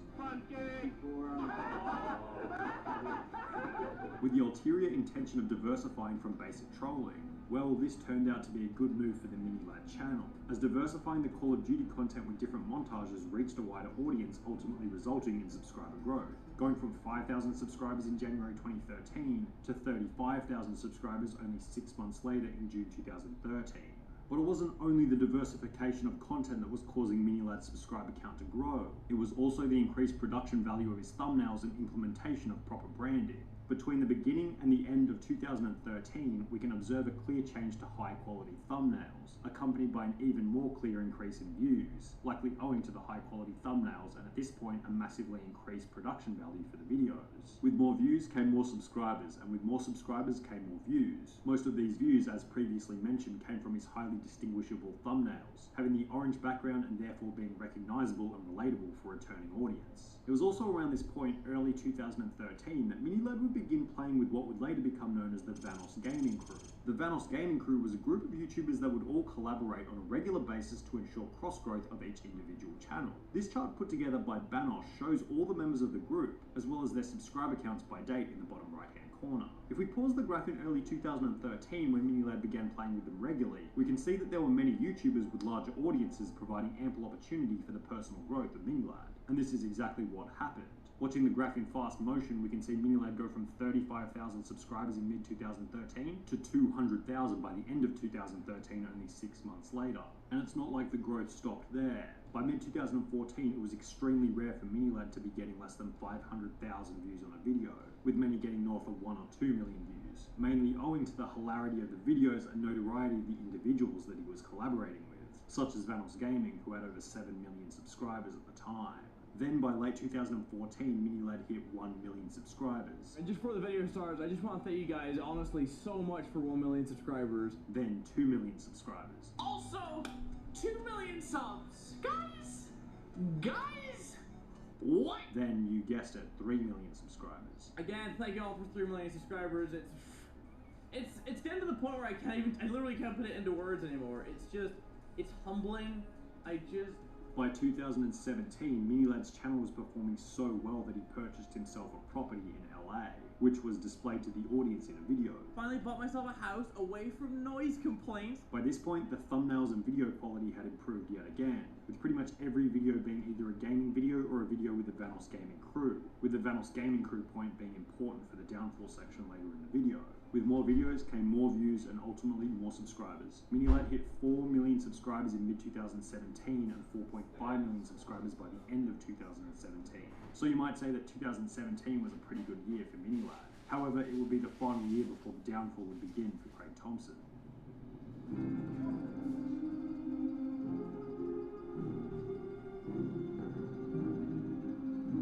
In 2018, subtle signs began to show up here and there, hinting at a change in Minilad's behaviour comparative to his previous years on the platform, most specifically relating to his relationship with the members of the Vanoss Gaming Crew. The amount of videos posted with the crew had almost dropped to zero, and fans began to notice that Minilad no longer played with a group that had helped him become so successful in the first place. With all this in mind, a donation was made during a Mario Kart stream asking why he was no longer playing with the group.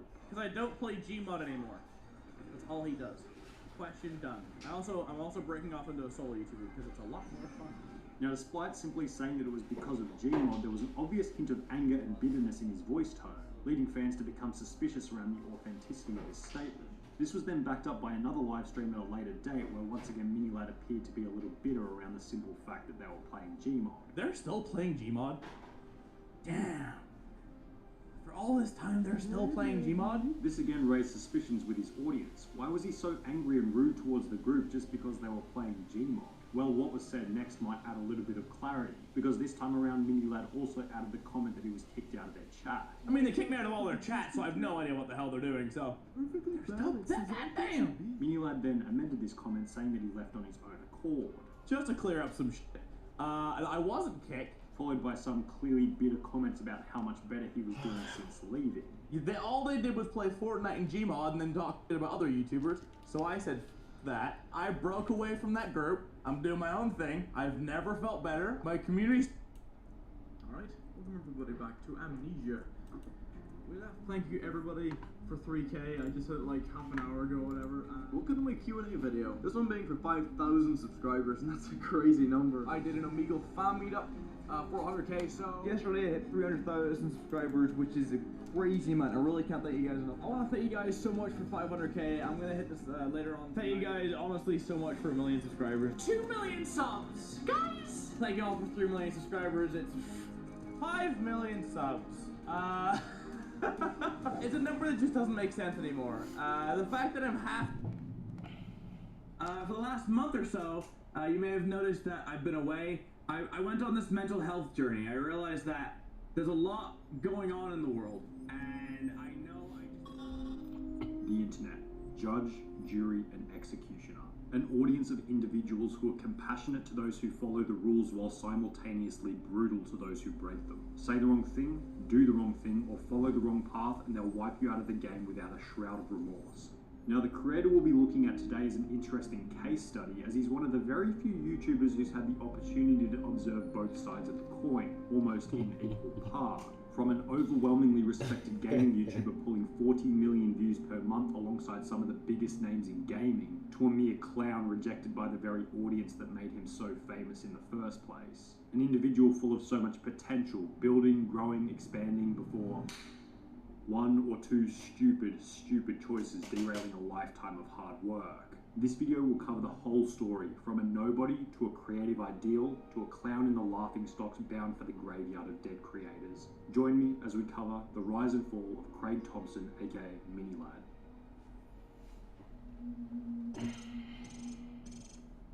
What made you want to get into YouTube, and what was the first video uploaded?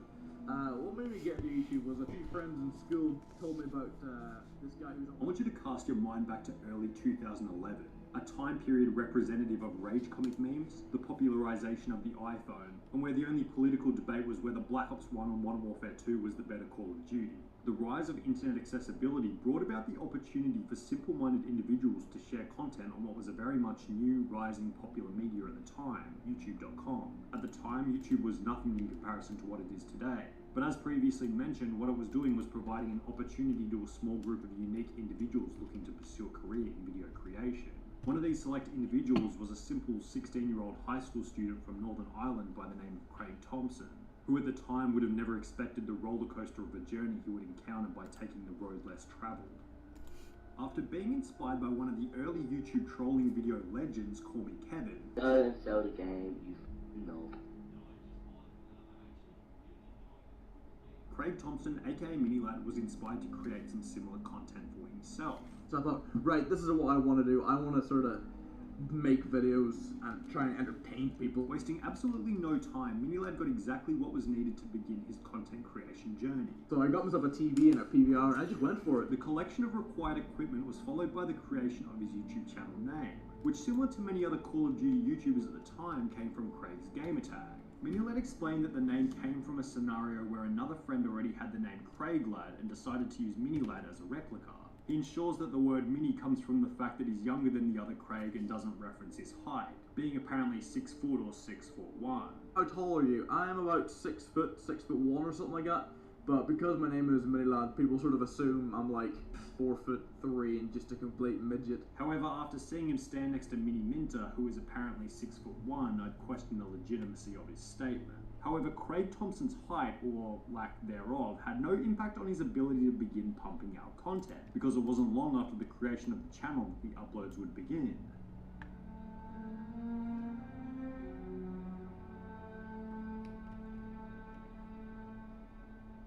Minilad's first upload was on the game Call of Duty Modern Warfare 2 in early 2011. This is my new Xbox channel. My other channel was Effort Proportions, which I just put like... Minilad also states in his first video that he had a previous channel where he uploaded some content recorded with a Dazzle recorder. But I'm unable to find any information on this previous channel, so we're going to assume that it was deleted at some point. Following Minilad's first upload, Craig Thompson decided to employ the old strategy of trying to upload a bunch of different videos, none of which having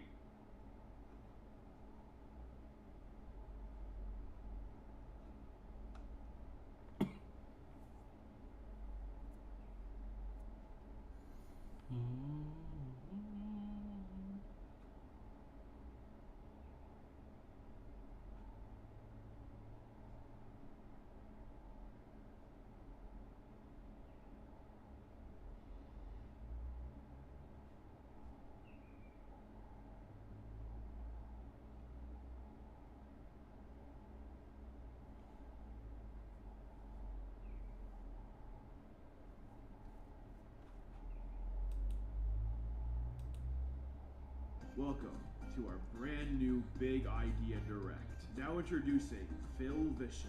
Hi everyone, I'm Phil Vischer. Now you may be thinking, Phil, you've been screwed over out of the VeggieTales IP. And yes, I have, but not anymore. Because thanks to the Swedish Mafia, I have bought back the rights of my franchise. And our very first new VeggieTales project will be The Last of Lunch. Check out this exclusive sneak peek. Junior, it's past your bedtime. What are you doing up so late? Oh, golly, Dad, I wanted to get you this new lunch. Oh, that's nice, Junior, but I think it's broken. Wait, no, it can't be.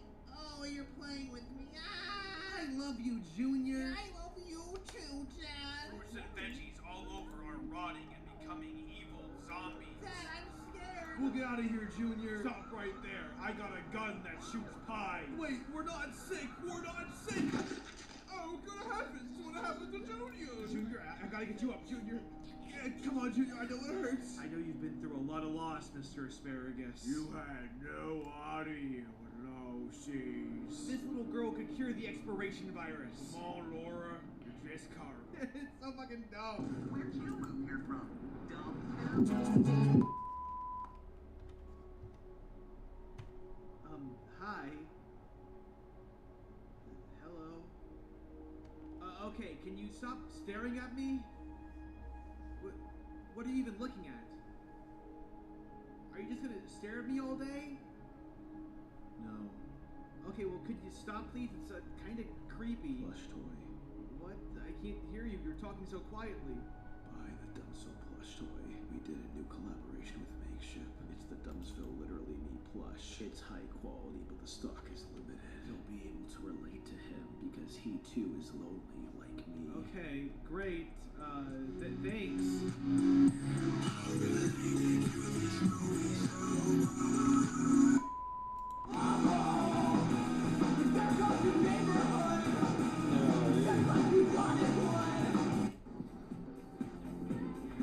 Hey, yo, get that motherfucker. Wow, what a great day it is in Chicago. I sure do hope I don't get shot today. That would be a major inconvenience. It would also be insanely illegal and probably kill me. And I don't really want to do that, which is, you know, die. I mean, hell, I still haven't had sex. I still haven't accomplished all my hopes and dreams yet, which involve not dying a virgin, among, other things. What does this have to do with the review?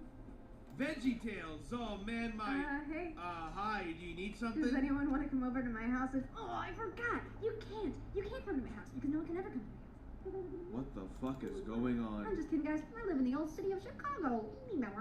Why did I go to Chicago? VeggieTales. Oh man, my childhood. For those who didn't grow up Christian, VeggieTales was a Christian show created by Phil Vischer. They were direct-to-DVD and massive hits, and shockingly, kind of revolutionary to the animation industry. These were independently made 3D animated movies. They were not only not made by animators, the creators graduated from Bible college, but the series actually predates Toy Story by 2 whole years. The episodes were pretty simple. You had Bob the Tomato and Larry the Cucumber. They would start out on this countertop here and introduce the episode of the DVD. Oftentimes with some kind of silly skit, or some kind of characters in some kind of conundrum. This then leads into the actual episode. Sometimes it's a retold Bible story, like Mo and the Big Exit, or Rack Shack and Benny. Sometimes it's a movie or book parody, like Minnesota Cuke. Oh my god! Samson was none other than the strong man in the Bible. Didn't you ever go to Sunday school? It's a benefit of growing up in a Catholic orphanage. La signora. Oh, man. Or Lord of the Beans. You know, it's a fucking trip being autistically hyper-fixated on VeggieTales, and then watching Lord of the Beans, right? And then years later, actually watching Lord of the Rings, and then getting hyper-fixated on that, and then rewatching Lord of the Beans as an adult, and then, you know, it's just a wild experience, dude. Or Tom Sawyer and Huckleberry Finn. Incredible choice. I feel like VeggieTales making a parody of Django Unchained. Where is my beautiful sister?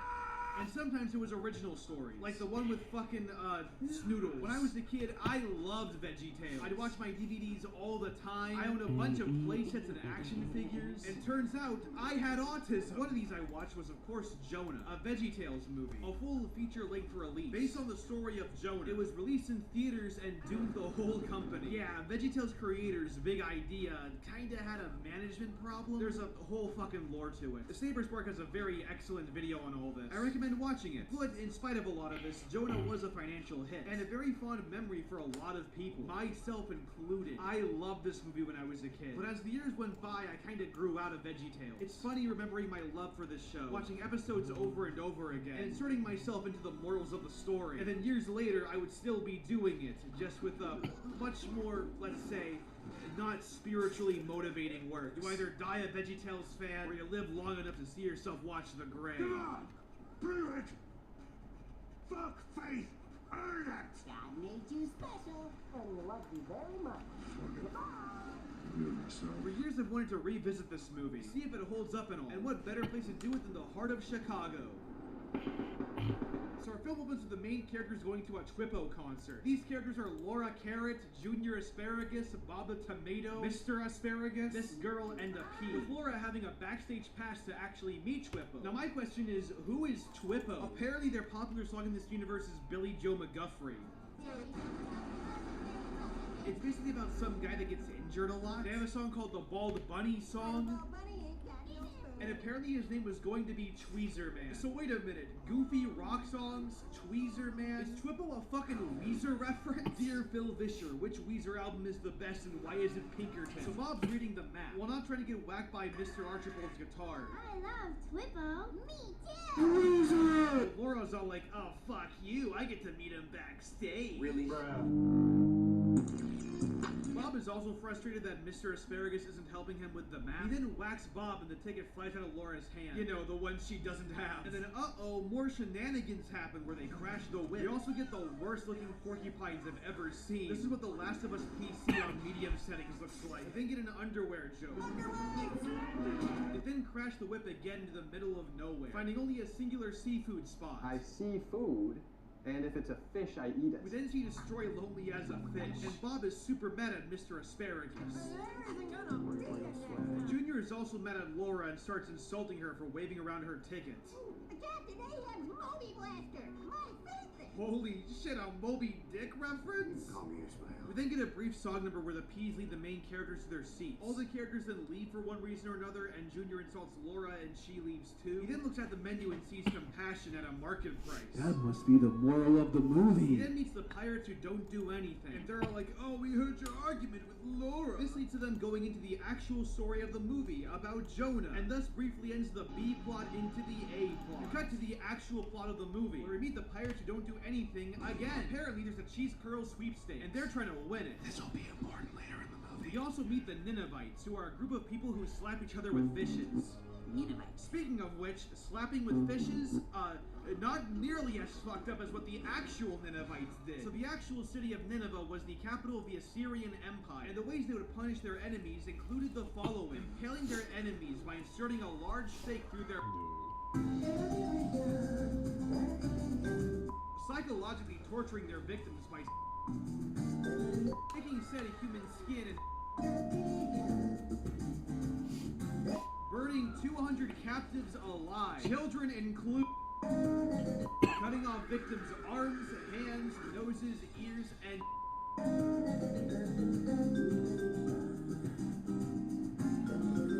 one Assyrian person compared it to removing cucumber seeds. And you'll get faster as you do it more times, but see, can always see that. Anyways, we then get introduced to Jonah, who's a big celebrity prophet, who everybody wants to listen to for God's word. This is explained through my favorite song number. I hate song numbers. Song numbers are like trailing missions in a video game. Unless your work is designed around it like a musical, they're annoying, they fucking suck, and I want to skip them. I guess God's word is to pause the entire pace of a movie for a song that's completely unmemorable. And it really is like not that good of a song. It's just kind of whatever. Why couldn't this just be delivered through normal dialogue? Like a normal fucking movie. It's just Jonah teaching the word of God to people. It's just no reason for it, man. That night, however, God wants Jonah to go to Nineveh, where we get this actually really cool 2D animation, complete with fish slapping and cucumber peeling. And you know what? It's cute, it's effective, it's well animated, it's very unique presentation-wise, it's a good scene. And also, yeah, jokes aside, it is funny that all the Assyrian brutality is replaced with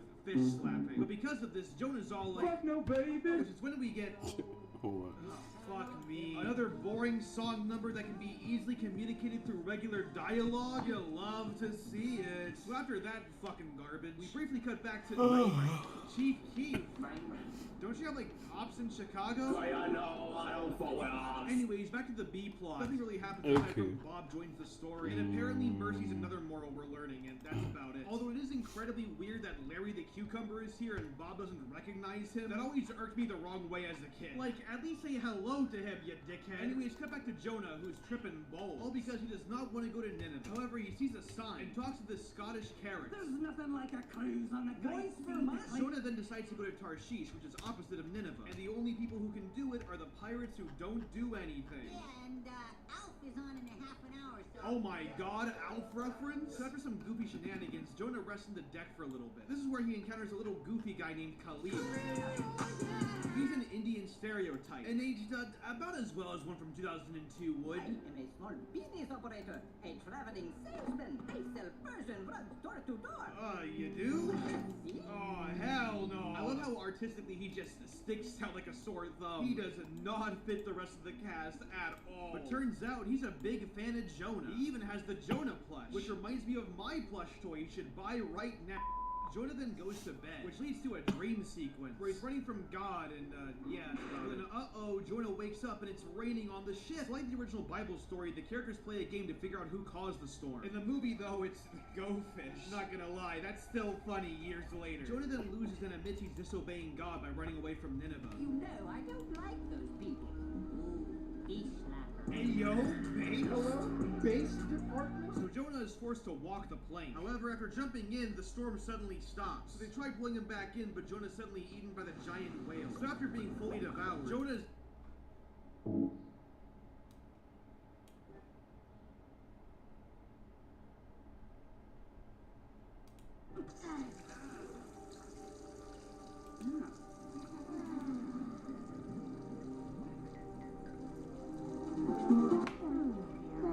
Dumb scene.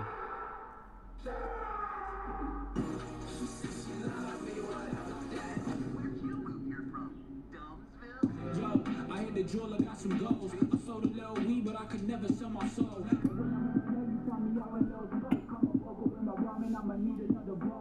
Hi everyone, I just moved into a new place. I don't have anything prepared, so here's every Norm of the North movie. If a fifth one comes out, I'll just delete this video and make a new project, whatever. These are all the Norm of the North movies!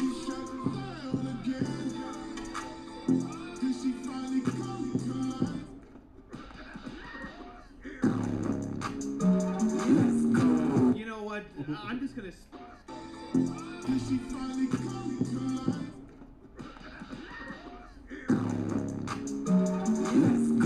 You know what?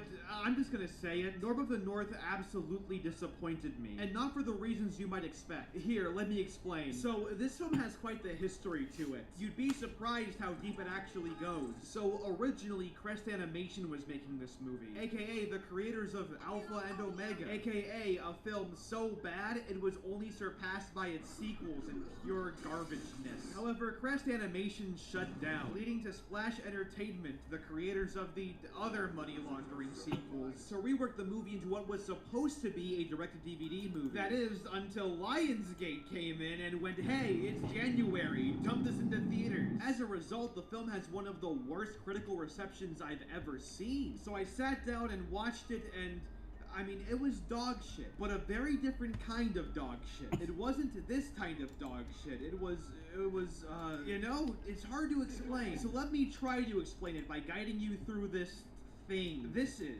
Rob Schneider as a polar bear. So we open up on a boat, and we see a bunch of seals, and then we see Norm, who is hiding in the snow, preparing to hunt seals. Don't listen to the haters, Norm. You're a polar bear. I will talk to myself, because every animated character needs to do that. So he jumps up the snow and chases after the seal. Cut to some caribou playing cards. Caribou, yeah. What? Terra Booyah. Okay, you know what? Whenever I win a card game, or I don't know, like any game, I'm gonna scream out human booyah. Anyways, so Norm passes by them, and they're all like, I bet Atlas, he fails again. It's what the kids call epic fail. Because it wouldn't be a generic kids movie if the main character wasn't a complete goofy failure. Anyways, so the chasing happens, Norm falls off a cliff and dies, and then he sees a girl who says one word in the entire scene. Hi. Hello. Hey, Grandma. This is character development. Jeez, it's like pure ice up here. That's because it is pure ice. An accident waiting to happen, you know? I mean, somebody should really do something. So he chases the seal more, and that's about it. Cut to a bunch of people. They're taking pictures, and yeah. And Norm finally catches the seal. But then... Oh, come on. Don't say that. You always know exactly what to say to get them. You guys hear that? You hear Rob's mic quality go down into Xbox Live territory? That's because they artificially slowed down his voice clip so it would fit with the shot. They clearly didn't give a shit. So the humans are all like, and Norm's all like, You wanna know why I'm not gonna eat you? You got a minute? This leads into a flashback scene. It's a good transition. So Norm's a younger kid, I guess, and this little girl walks up to him, and for no reason whatsoever, Norm can speak English. So he talks to his grandpa, who is the king, about it, and they literally rip off the Lion King. Our land is vulnerable, and we're responsible. What this has to do with not eating seals is beyond me. So everyone laughs at Norm because he doesn't eat the seal, and so Norm is sad now. But then his brother comes in and tells jokes that aren't funny and not important. And then meandering happens and Norm dances, and that's about it. Cut to Norm being sad. He meets up with this bird guy, and they're all like, I'm twerking. And the food is busting on... So Norm's all like, I hate humans, I'm xenophobic. And then he's like, I wonder where my grandpa is. And that's about it. He then looks over this cliff here and sees, whatever this is supposed to be. Metal Gear. Metal Gear is one of the most secret black projects. Holy icicle. Is that a human house? Wait a minute, that's a house? That's not a house, that's a Juju album. Where's the front door? Where's the house on this house? I've seen bounce castles be better real estate. What the fuck is this? So anyways, I guess humans are living here. Humans are moving here to live? Even though humans already live in the Arctic. So Norm is just needlessly xenophobic. It happened to my buddy. So Norm goes home and I guess tells the Polar Bear King or something. But everyone laughs at him because this is a generic kids movie. And Norm even shows them proof, but nobody believes him. Because this film has no value whatsoever. So Norm goes outside, I guess. And the birds are like, Norm, you are the main character or something. And then the love interest comes in and is all like, Norm, you are the main character and I will fall in love with you if you save the world. I have to do something. Number 1 or number 2. Norm then walks in on a commercial shoot. And because human bad, he decides to destroy it. We have to point that director in a new direction. So Norm, being the extremely likable protagonist he is, decides to GTA Online the film shoot. We're also introduced to the Lemmings, who are totally not the minions, and furthermore, totally not lazy comedic relief. Oh, what's that? Artistic integrity? Nah, dog. We need more money so Harvey Weinstein can assault more women. What will it look like when you and Mr. Green built all those houses there? You're changing the Arctic. Change isn't always good. Do it, your mom. Do it, your mom. So Norm starts wrecking shit, and that's about it. Hey guys, how's it going? This is Joseph Matthews, and in this little tutorial, I'm going to teach you how to be funny. So a slapstick scene happens, I don't care anymore. And yeah, that's, So more shit happens, who cares? And Norm tries killing this one woman over here. So she records him, and one chase scene later, she goes back in the house. We then meet the generic bad guy, who is a businessman. Wow, I've never seen a movie where the bad guy is an evil businessman. I'm sure you think you're a regular Scorsese. So she shows him the footage of Norm trying to kill her, and for no reason, he thinks it's amazing and will sell the Arctic. This will definitely get me approval from the Polar Council. I don't know how dangerous wildlife in the Arctic will sell real estate, nor do I know how the Polar Council will be okay with you endangering the wildlife, but I mean, go off, I guess. Oh God, you name it. It's gonna be Dubai and ice. Gentlemen, welcome to Dubai.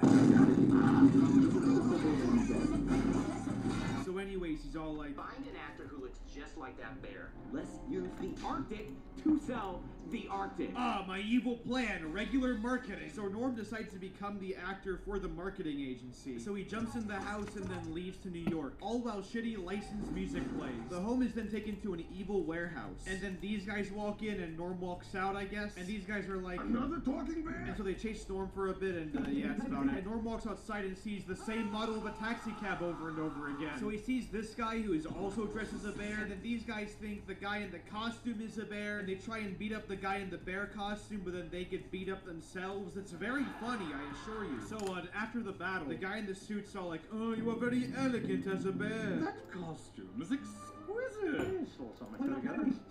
You even smell like a polar bear. How would you know what a polar bear smells like? So Norm dances into the audition room because that's funny. And then the lemmings pee into the fish tank, and it's hysterical. It's so funny. So Norm auditions in front of the evil businessman, who, by the way, moves like a Has-Been Hotel character. Meet Norm of the North. What, are we some kind of... Wait a minute, how do you know his name? Here's hoping that Norm of the North fan 92 can fill me in on the lore. Anyway, so some noises happen, I'm not paying attention. There's another pee joke because it was so funny the first time. Sorry, Mr. Green, I was just, keeping it real. So Norm starts dancing, and then for no reason, these guys start dancing with him, and the businessman's all like, you're hired. And Norm goes upstairs, and that's about it. But the businessman's all like, I haven't smelled anything that foul since... And it's revealed that Norm's grandpa was kidnapped by the businessman the whole time. Anyway, so Norm and the girl talk in a restaurant or something. After having been up in the Arctic myself and seeing how beautiful it is, I wonder if it's even good to have houses up there. This movie's themes are so heavy-handed it hurts. Anyways, there's a long talking scene, who cares? So far, this movie is loud and boring. This is impressive. Anyway, so the business guy comes into the restaurant with a fucking train gun. I love how he doesn't try to hire anyone or actively prepare for this mission. He just tries to kill Norm. Even though he's a public figure, this would look really bad for him. But whatever, I want to get this video out. It's already fucking overdue. So of course, the businessman epically fails and shoots himself, I guess. Cut back to the office where apparently this escapade actually improved Norm's ratings, even though this would lead to the collapse of the business, since, you know, the guy who owns it caused a public shooting. Anyway, so the businessman tries to get Norm back, but Norm is like, you're acting quite sus. So Norm's about to walk out, but the businessman lets him stay in the model home. So after he leaves, Norm forms a plan with the lemmings to free his grandpa. This of course leads to a funny fart joke. Not that natural. So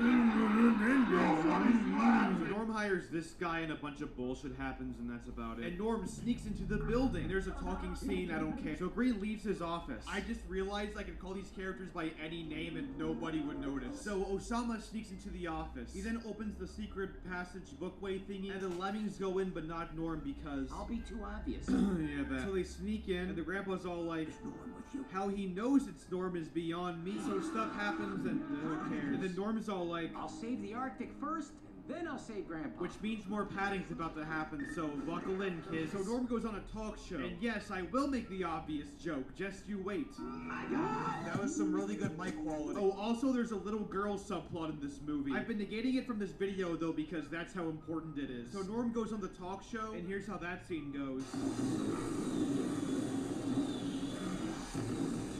Fun. Oh, there it is. I made the joke. So Norm dances to a copyrighted song again. Shut up!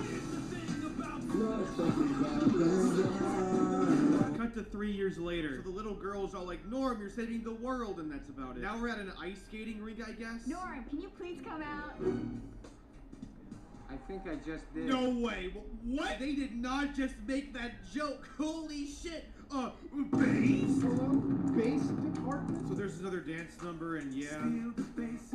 And Norm's about to expose the businessman and say the N-word or something. But the businessman plays some fake audio files through Audacity. So now it seems like Norm's supporting him. Whoa! So Norm walks into the office and is very mad. And it turns out the businessman is doing illegal things without the Polar Council's consent. Meaning that this movie's gonna be 20 minutes longer. Big business. Big boss! So Norm walks out and yeah. And now he's all sad. But then the one girl comes out and It's all just like, oh like Norm, Dark you're Souls. sad. And Norm's all like, my home's gonna die or something. And the woman's all like, Olympia would love it if you came over. Olympia.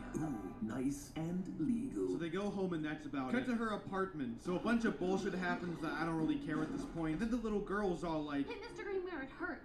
His wallet. I wish I could do the same to the people who made this. So Norm decides to talk to the investors. So he jumps on top of a bunch of cars and, of all things, rips off Sonic Adventure 2. And Norm's all like, building in the Arctic will destroy my home. and Norm then shows them footage of, I don't know, Christian Bale walking. And they're all like, oh, we hate him now. And then out-of-place fart joke. And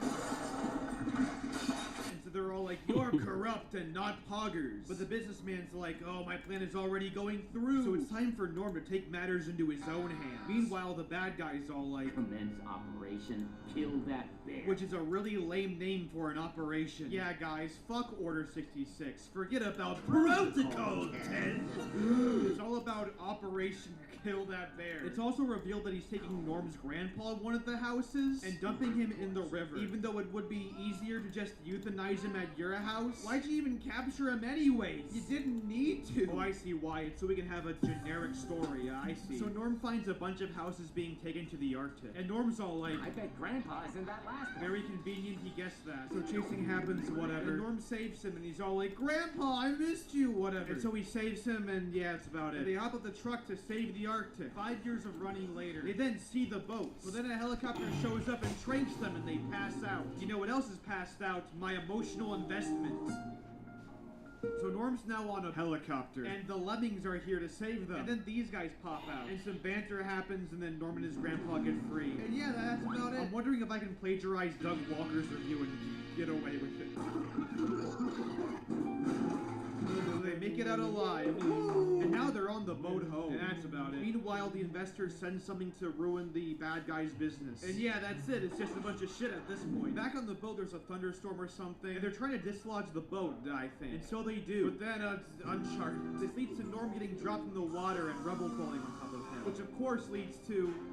Oh, come on. No way! Yeah, they reuse footage as an emotional flashback. I don't know what's funnier, the shitty slow motion, the fact they're reusing footage at all, or the fact they think that Norm of the North is an emotional experience. But anyway, so Norm wakes up and you already knew he was going to. Cut back to New York with the businessman. It turns out he's been exposed! And now everyone hates him because that's how generic kids movies go. And the bad guy's all like, These condos weren't for any of you peasants anyway. They were for PC users only. They were for the 1%. Oh.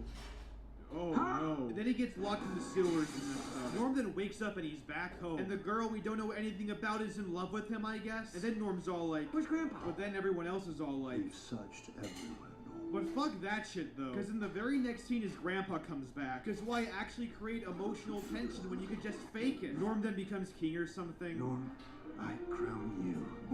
So now Norm's in love and already has 3 kids? What? How? They must have had like hypersex or something. Anyways, the camera zooms out and the film can finally end. Okay. Except it doesn't. There's another copyrighted song dance number. And then the film ends after this scene. And yeah, that's about it. Well, I tried. I really tried. So like I said, this is a very different kind of dog shit from Alpha and Omega. They both may be generic kids movies, but one of them is obnoxious. Meanwhile, Norm is actually really boring. So much so that it's actually kinda hard to review this thing. The thing is, if you've seen one animated movie, you've seen Norm of the North. This film really doesn't do anything right, but everything wrong it does is no worse than the rest of its genre. It's not even bad enough to be interestingly bad. It's a meandering, boring mess. The story sucks, the characters suck, everything sucks. Is it worse than Alpha and Omega? I couldn't tell you. Alpha and Omega is the more obnoxious movie, but I also remembered it. Norm is more boring and uninteresting, but I didn't want to kill myself as much. Either way, I'm convinced both of these movies aren't actually meant to be viewed by humans. Whether it's aliens or torture, one thing's for damn sure. Children shouldn't be watching these. Anyways, tune in next time when I learn how to properly end videos. Fuck you. Did she finally come to life?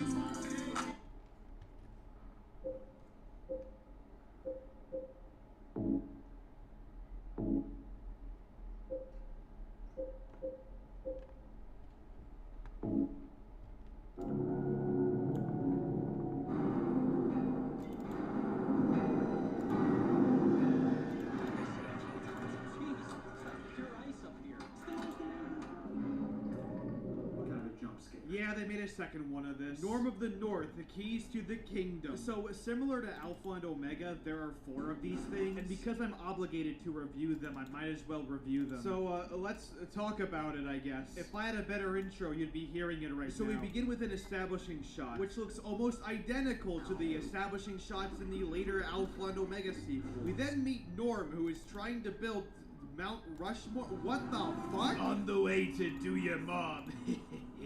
Line was too long. He's also not voiced by Rob Schneider this time around. Sound doesn't fit. Maybe I should quit. Yes, my favorite. A reference to the O.J. Simpson trial. Perfect for a talking polar bear kids movie. So Norm falls and slaps the captain or something. And then we abruptly cut to Norm's children, who are introduced through fucking skateboarding. Listen up, guys. You know, I'm Quinn. This is my bro, Chase. And my kid sister Marie. I'm sorry, but did Kojima write this shit? We are 3 minutes in and the movie's already throwing exposition at us. Then more slapstick happens, I guess. Norm then walks through the Arctic, I guess. And for some reason, the reindeer still don't like him. How long do you think his reign will last? 30 seconds tops. Even though Norm saved the Arctic in the last movie, you'd think there'd be more respect, but nah, fuck that shit. Cut to a ceremony where Norm is about to become king of the Arctic. But uh-oh, his phone starts ringing. Rats, that's my phone, isn't it? And yes, bears do have phones, and they can use them in the Arctic. Never mind questions like, are there power lines in the Arctic, and how does he charge the thing? The movie doesn't give a shit, and neither do I. So the girl from the first movie calls Norm. And not only does her model look significantly worse, but her hair somehow changed completely different colors. So anyway, she's all like... We just heard from the mayor. Norm, you're getting the key to New York City. So Norm's all like... My first order of business as your king is to go back to New York City. And that's about it. Cut to Norm's son and wife. Norm's son is all like, I'm worried about Dad. But the wife's all like, oh, don't worry about Norm. But the son's all like, but I need to worry about Norm. Cut to a random boat, which I think Norm owns now. It's never acknowledged, nor do I think the writers care. Norm's just a cock star maid and owns luxurious boats. Anyways, Norm's all like, son, come with me. We're gonna go to New York. And the son's like, whoa, Dad, you really need that? Also, the Lemmings are here, which I will be ignoring for a good majority of the review. So Norm arrives in New York, and he meets up with the humans from the first movie. Which, speaking of who, somehow the little girl's hair changed colors again. And then they're all like, Quinn speaks human too? which is a very good way of fixing a plot hole, just to exposition the fuck out of it. Raiden, watch out. There are sentries posted on the connecting bridge. Use the hanging mode. Hanging? So anyways, they go back to the apartment or something. The girl shows them poorly modeled food. This is the prettiest sight these eyes have ever seen. Holy shit, I'm back. And then nothing happens for a while. Meanwhile, Norm's other kids steal his phone. I don't know why Norm just didn't take the phone, but okay. I just want to see if we can live stream Dad's key ceremony. The live stream is starting right now. Cut back to New York, where we meet up with Senator Armstrong, who sprays green cologne on himself. This is a plot point. Meanwhile, the kids project the iPhone onto a ice thing. Then the mom finds out and is all like, I'm disappointed in both of you.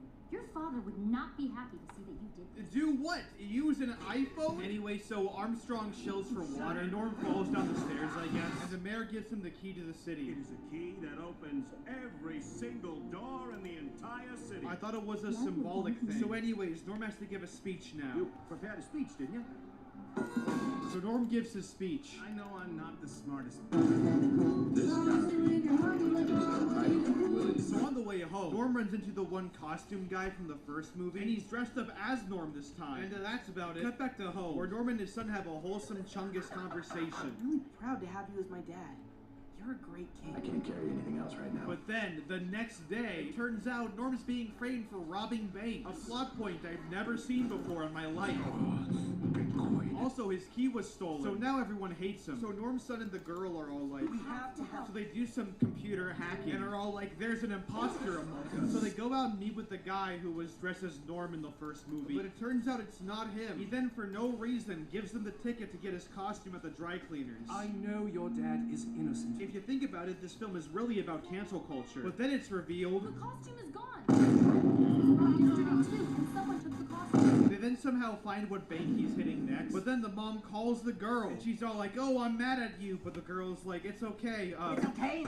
I got this. And the mom's all like, so she and Norm join along, I guess. They then reach the bank and see the imposter, but he notices them and tries to get away. So Norm chases after him. Meanwhile, the crew investigates the bank, but then they meet this guy, a completely random character. We're trying to stop the robbers, just like you, Fong.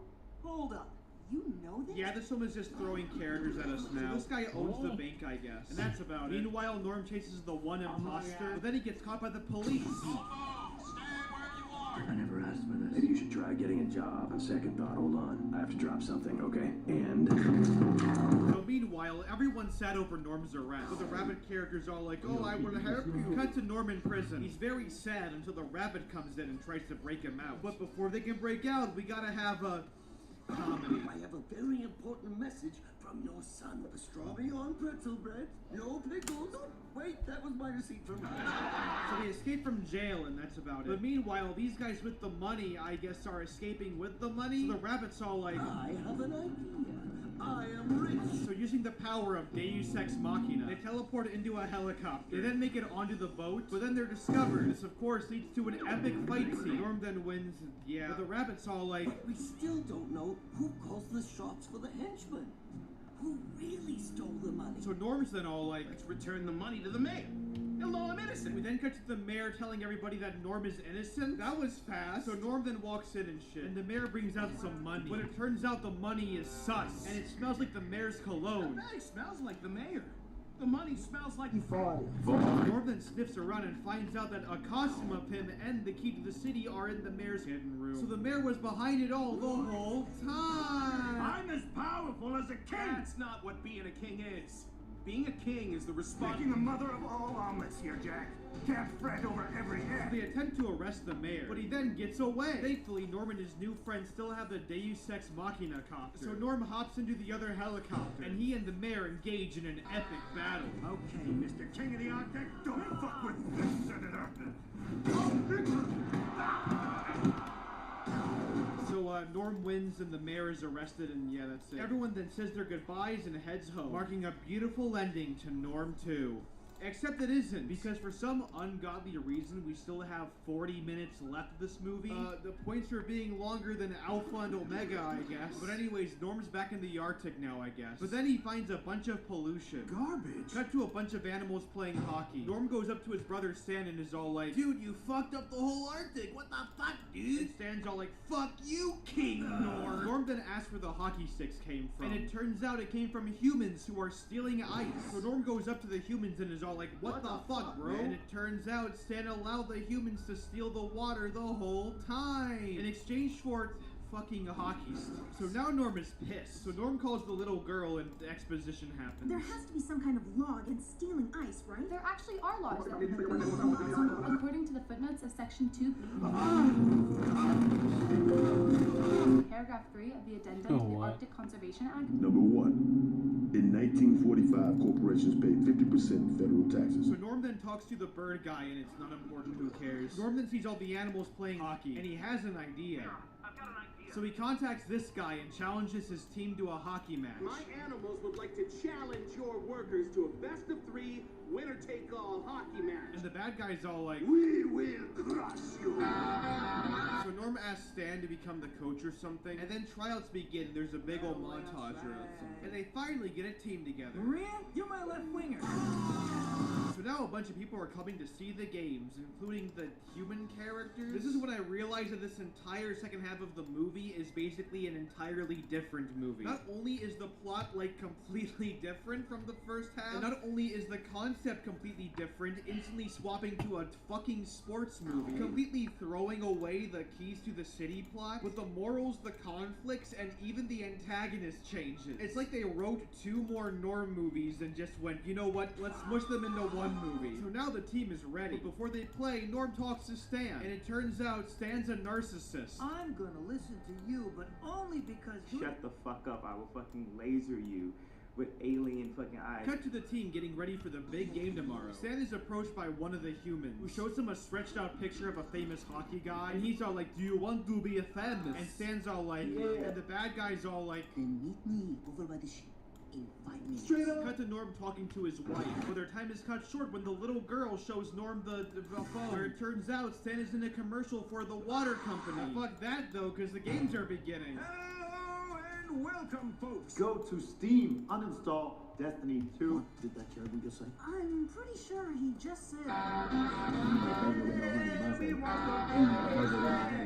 So the game begins, and after a long and arduous battle, I began to realize that I know exactly how this shit goes. So our heroes get their asses kicked, right? And it's all because Stan is a fucking narcissist. So during halftime, the team starts fighting, and Norm's all like, fuck you, Stan. But Stan's all like, oh, now the great Is that what is, Stan? Stop pushing. So Norm asks these guys what to do, and they give him advice or something. I don't know, I'm barely paying attention anymore. So Norm talks to Stan, and it's a very emotional conversation, I assure you. It's funny. I spent most of my life chasing you. Norm also wants to replace Stan as coach, but Stan's upset about this because of the conflict. So the next day happens, and there's more conflict again because the story isn't original, and he's ultimately forced to sit on the bench. Now it's time for game 2. The game happens and this guy hurts his knee, I guess. Cut to after the game. Norm's all like, good job, team. And for no reason, Stan then apologizes and promises to stop being a narcissist. I lost sight of what's important. I thought sponsorships are what makes a bear great. This was written last minute, wasn't it? So Stan's all like, Norm, I want you to play this time. And Norm's all like, doing your mom? That's just insulting! I see what you did there, brother. Brother! So Norm joins the team, I guess. Okay, I'm in. So now it's time for the game 2, game 3, I don't know anymore. I'm sorry. I don't speak big. So the games happen in and the heroes are losing, but it's suddenly revealed that Other team is robotic. Literally, they are robots, and I think we can use the lemmings to expose them. Yeah, welcome to the out-of-nowhere Deus Ex Machina plot twist of the year. I'm not even mad anymore, I just don't feel anything. So the new game begins, and the minion knockoff guys destroy the robots, I guess. And Norm's all like, your team is sussy 3-on-3. Right now. So now the real game begins. And at this point, you know how the plot goes. The heroes win the game, and that's about it. So now everybody loves them, and they get all their ice back. And yes, it is as rushed as it sounds. Congratulations, Norm. You did it. You saved your home.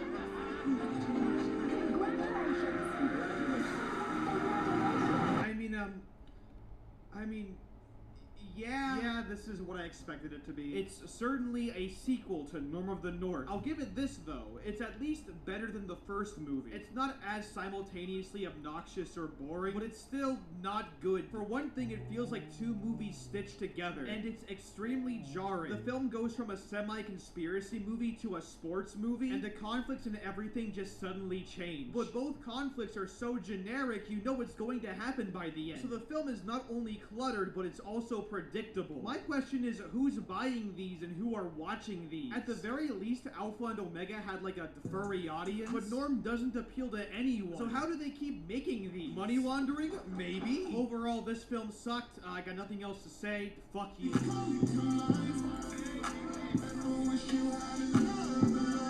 When a king, that's me, gives his word, which I did, then nothing is gonna stop him.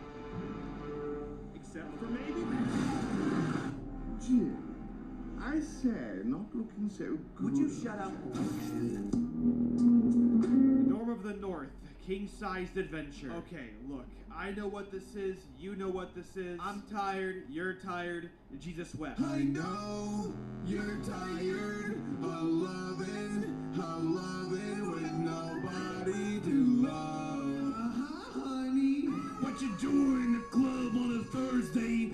Since you ain't here for a girl's birthday. Our film opens with the worst looking text possible. Yes, the default setting, of course. We then get a bunch of footage that doesn't matter at all. We then cut to an aerial dogfight. What the fuck? And I hate to admit this, but the film improved the animation, and it actually looks really good. I'm not gonna lie. The humans have detailed skin textures. They move really fluently. It's not perfect, but goddamn, it's a far cry from Alpha and Omega, Journey to Bear Kingdom. So anyways, this guy's all like, Why are you doing this, Dexter? What's up, everybody? This is the Act man. So these two are fighting over the MacGuffin over here, and that's about it. Then cut to Norm, who's meeting up with his grandpa, who's apparently getting married, and he wants Norm to supervise the wedding. You know that Judith and I have been spending a lot of time together. No I don't. I just met this character. So Norm's all like, yeah, I'll supervise the wedding. So he calls up the human characters, which we all love so much. This has to be a new record for the fastest time I've been disinterested in something. So they're all like, yeah, we'll come to the wedding or something like that. And then,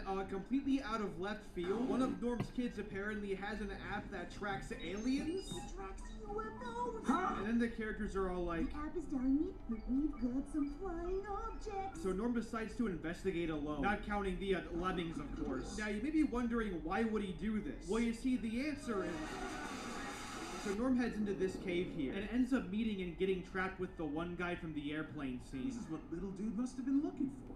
Hey, I got a pizza here. So the one guy's all like, Talking polar bear. You must be Norm of the North. you gotta love it when the writers collectively suck their own dicks. So Norm gives him the MacGuffin or something, and the other guy's all like, This has to be returned to China immediately. so he then explains the backstory that we already kinda know already. Hey, you threw this valuable artifact thing out the window? Yes, but it had a computer chip, so I knew I could find it again. Ah, you see, guys, it had a computer chip, so he knew he'd find it again. He then gives an, I'll admit, pretty cool backstory scene, discussing how his partner has been stealing and selling off relics. And while this scene isn't anything to write home about, it is presented really well. Kinda gives me a pseudo-Uncharted vibe. And look, it's the guy from the first Norm movie! So Henry makes a cameo. So anyways, the one guy's all like, You see, the artifact is of great value, and it must be returned to China immediately. is this just Chinese propaganda? So anyways, the guy's all like, oh, if I don't make it, give this to my grandson. And then the lemmings come in. They make a pee joke. It might be best to wait for the sun to melt the ice some more, unless... And then, long story short, an Uncharted set piece happens. We were almost in there. They then make it out alive, and then, but then the bad guy shows up, and he's all like, give me the artifact, brother. Big chungus. So the bad guy then knocks out Norm and takes the MacGuffin, but the other guy's all like, Think of the Chinese people and their treasure. holy shit, this film is actually Chinese propaganda. He then knocks the other guy out, and that's about it. Norm then wakes up and goes back home. And also, the human characters show up. Anyway, so Norm's all like, I gotta find the artifact and bring it back to China. So he lets his son take over his king duties. But then the bad guy is now stealing a helicopter. So Norm then jumps onto the helicopter, I guess. And then he goes in it, and that's about it. He then decides to take a nap. I just have to grab the artifact when the time is right, which means this king is gonna take a royal nap until then. Why he chooses to do this during a high-stakes mission is beyond me. That would be like in Modern Warfare if Captain Price during the Clean House mission was all like, oh mate, I'm tired, give me a minute to rest, mate. Welcome to Bottom Gear, mates. I drive a silent electric car, Hammond uses a fucking toilet, and James commits arson. Okay, I'll have a whiff. He then falls asleep, I guess, and the lemmings decide to steal the artifact themselves, but then the bad guy spots them, and he beats the fuck out of him. He then sees Norm sleeping, and then he kicks Norm off the plane. But while distracted, the lemmings then take over the plane. Meanwhile, Norm gets a phone call, I guess, and apparently his son's being a massive prick. Anyways, long story short, Norm regains control of the helicopter. Here's Norm. So Norm takes control of the helicopter and kicks the bad guy off the plane, but because this is a pussy-ass kids movie, the bad guy just has to survive. I mean, come on, bro. I'm a grown-ass man watching kids movies. Give me some fucking gang shit, dude. Wait a minute. No, not that fucking... Yeah, now we're talking. Meanwhile, Norm's son is being a dick, and that's about it. Check it out. I downloaded some majorly awesome beats. Norm then arrives in China and meets up with the grandson character, who has to be the least Asian-looking man in China. So Norm tries to give him the artifact, but he is all like, My grandfather is nothing but an old fool. But then the bad guy shows up and threatens the main characters with his Komodo dragons or something. He then takes the artifact and leaves, and traps Norm and the other guy with the Komodo dragons. And they're all like, how do we get out of here? Even though you're literally in a classroom, you could call security or something. So anyways, the lemmings tie the dragon's tongues together or something, and then they leave, and that's about it. They then get on a boat together, and Norm tells the other guy that his dad's in a coma. We then get a really pointless monkey scene that serves no other purpose than slapstick. I'm glad my time isn't being wasted. But the bad guy is then following them in the helicopter that he was kicked out of. Anyway, so a bunch of pointless bullshit happens, who cares? The characters then make it to where they need to go. But the one guy's all like, Dexter is going down to the place we need to go to. So Norm writes the other guy to the place, I guess. Meanwhile, the wedding subplot is happening, and that's about it. Oh, what's that? You forgot about that subplot? Well, Guess what, buddy? It's been happening the whole time. So more bullshit happens, whatever. Meanwhile, Norm's son is being a dick back at home. How many times must I tell you? I'm based in Red Pill. So the two arrive at the cave entrance, I guess. But the one guy is then all like, wait, Norm, I just remembered something my grandfather told me. Break out the butter. Lobster Fest is on Redbox. This corridor is protected by ancient booby traps. Wow, how convenient. So the two of them are attacked by booby traps, I guess, where, get this, they survived them. So 2 years pass. Okay, that's it, right? They then get approached by Dexter, and the good guys are all like, Dexter, no, don't do this. But Dexter's all like, I love money. So really, he's just on a Sigma male grind set. But then the Komodo dragons come back, I guess, and the bad guys are all like, I'm going to do this thing with the treasure. So the good guys all like, oh no, it's not time yet though. Norm then fucking bodies the Komodo dragons. Holy shit. But is then trapped in a cage. So the bad guy puts the thing on the thing, but it turns out it doesn't work. But the bad guys then all like, He's right. They're in ancient Mandarin. But the good guy then sees that there's more text underneath the thing and is all like, You didn't read the fine print. and it turns out It's the secret language of the ancient emperors themselves. yeah, that. So the one guy's then all like, The 9 cauldrons represent honor. So too, only a person of honor, in both word and deed, may access the treasure within the mountain. oh, well, how convenient. So glad we have the contrived, only good people can get the treasure arc in this movie. Since you had no honor, the mountain has rejected you. Sorry, Dexter, but you acknowledge the existence of Tiananmen Square. Your social credit has gone down. And with that, any chance of me going to China has been completely destroyed. So Dexter then forces the good guy to open the door for him, and lo and behold, it opens. Meanwhile, the other guy wakes up, and that's about it. Dexter then shoots the good guy with a dart that clearly isn't poison. So Norm goes Super Saiyan and opens his cage, and then Norm throws the bad guy in the cage. The lemmings then throw the Komodo dragons into the lava, killing them. And Norm's all like, you're bad, Dexter. The good guy then wakes up, and Norm and him go inside this room with this stuff in it, and the one guy's all like, My grandfather will be very pleased. we then abruptly cut back to the wedding subplot, where Norm's son is still being a dick, I guess, and everyone's all like, when will Norm be home? But thankfully, Norm gets home just in time, which means that I'm almost done with this video, and I can work on other stupid-ass videos. So these two get married, these two characters reunite or something. You are truly a great king, and have honored the great emperors of China. Your social credit will go up. Norm's son is then made fun of for being a dick. Sorry, man, should have had higher social credit. Then get a dance number, and yeah. And this marks the end of Norm of the North 3. And, I mean, honestly, what else do I even say anymore? I mean, I'll give the film this. This is the best Norm of the North movie. The animation is easily at a peak here. It's not amazing by any means, but it is pretty good. Furthermore, the Uncharted Indiana Jones type plot is interesting, when it's, of course, not contrived or extremely rushed, but otherwise, yeah, this was painfully generic. Subplots weren't fleshed out at all and weren't even interesting to begin with. The main plot, while interesting at points, is once again way too rushed to be engaging, and Norm is still, you know, Norm. In conclusion, this is certainly a Norm of the North movie. I'm feeling a light to decent Chinese propaganda on this one. Headed towards China. China? China. China?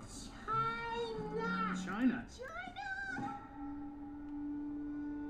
For weeks I have wandered these arid sands in search of the golden treasure. But on my journey, I reviewed Norm of the North 4. This is where the review begins. Whatever, we'll get to it. So our film begins with the worst snowflakes I've ever seen. It's like they looked up snowflake green screen on YouTube and downloaded the video in like 480p. They cut to the lemming minions who are building a giant penis. No plot significance, I just thought it was funny. And we get our title card, Norm of the North, Family Vacation. Somehow this is the second movie I've reviewed with Family Vacation in the title. Anyway, so a bunch of Arctic citizens are complaining to King Norm, who is comedically on his iPhone. Now this is actually really relatable because I too was on my phone watching this dog shit movie. Anyways, we get some dialogue. Hello, I'm a caribou.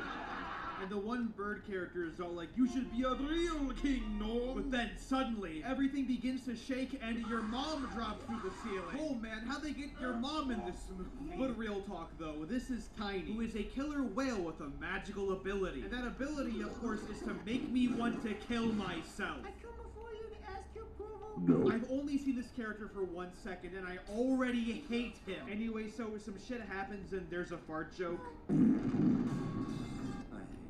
Did they just Rip off Garfield? Okay, anyways, Norm meets up with his bastard children. And he's all like, wow, son, I wish I aborted you. Which, to be fair, you know, I do too. Well, then the one bird character's all like, Norm, you must be a better king. But then his kids are like, oh, Dad, you have responsibilities? No. But Norm's all like, don't worry, kids, I just gotta go get the milk. So he promises some bullshit to his kids. And it's all good in the hood, I guess. Yes, taking care of your kids? Grow up. Cut back to the clock tower. So these two characters announce something, and the bird characters are like, Norm, you must put your crown on the penis! And we get, no joke, Norm of the North lore. So I'm pretty sure Norm won't fuck this up, and the plot will progress as normal. Cut to that night. Norm goes up to his bear wife and has sex with his bear wife. And if you don't believe me, watch the movie. So Norm puts his crown down in a place where I bet you it won't get stolen. So naturally, immediately next scene, this ice boat pulls up, and this guy comes out of the ice boat. And after some, whatever you call this, the crown is stolen. Oh my goodness, who would have guessed? So the next day, Norm wakes up, and everyone's mad at him for some stupid, contrived, arbitrary reason. It's then revealed that Norm's crown is gone, which makes the bird character even more angry at him. This is a disaster, Norm! Ah, you're telling me. So he endlessly bitches at Norm for losing the crown, so they head out to look for it. They then ask the extremely obnoxious whale character if he's seen it, which I should emphasize, this character is extremely obnoxious. The voice actor is literally just raising his voice like this, and it's about as endearing as you expect. I remember. You not nice. Shut up! Apparently, the voice actor is also Brian Drummond, as in like Vegeta. You know what? Voice actors don't get paid enough, honestly. So Norm asks Vegeta Whale for help, and he's all like, Oh, let me check my sonar chat. Sonar chat. Psychomantic. It's an app. Whales invented it. oh, well, thank God we got a topical joke about iPhones. I was really worried about this film's quality, but I'm glad my concerns are finally put to rest. So one extremely unfunny and overly long joke later, it's revealed the crown is in Harbin, China, which is indeed a real city in China. And don't you forget, the film is going to China. China? China. China? Man, I wonder who financed this thing. Oh, what's this? There's a Chinese company in the film's opening logos?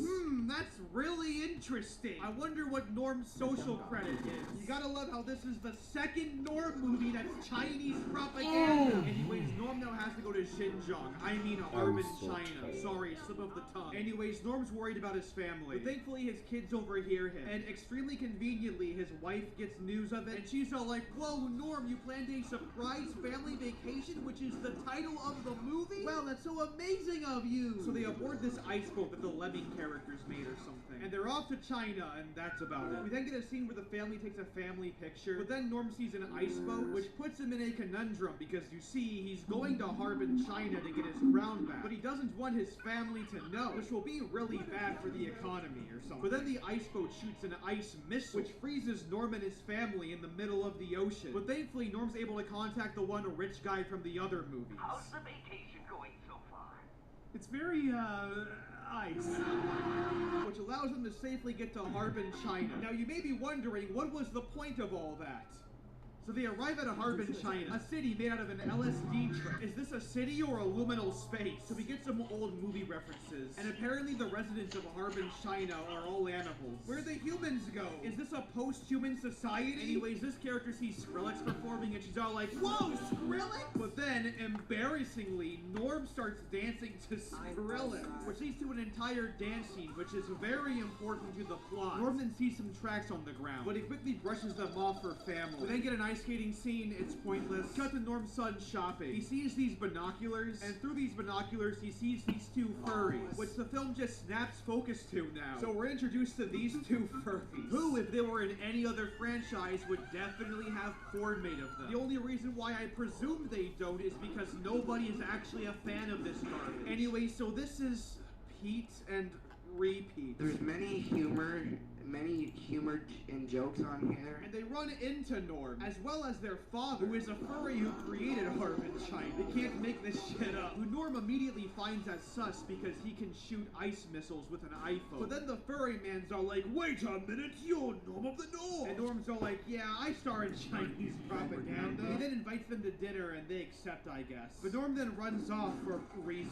And he follows the tracks from earlier, leading him to this place. And yeah, that's just about it. Cut to the rest of Norm's Norm's family after they eat dinner. So they're given a massive grand tour. But then the two furry characters start fighting for no reason. But fuck that shit, because Norm's investigating now. So he breaks inside the one building. And after a slapstick scene involving stairs, which I assure you is very important and very funny, he makes it to the top, believing the furry man stole his crown. He then accidentally opens a secret passageway, taking a page out of Nathan Drake's book, He goes into this passageway and sees a glass case with nothing in it. But he's locked inside the secret room by the one bad guy from earlier. Meanwhile, the animals back at Norm's home are trying to murder each other, and that's about it. Cut back to Norm's wife, who wakes up alone, and it takes her and the kids this long to realize that Norm might be missing. These characters had dinner, went on an entire tour, and woke up and just now realized that Norm is missing. What an amazing family, am I right? Anyways, we get this horribly edited sequence of the family looking for Norm. Speaking of whom, cut back to Norm, who's very sad and misses his family, and who will hopefully starve to death. But then the lemmings in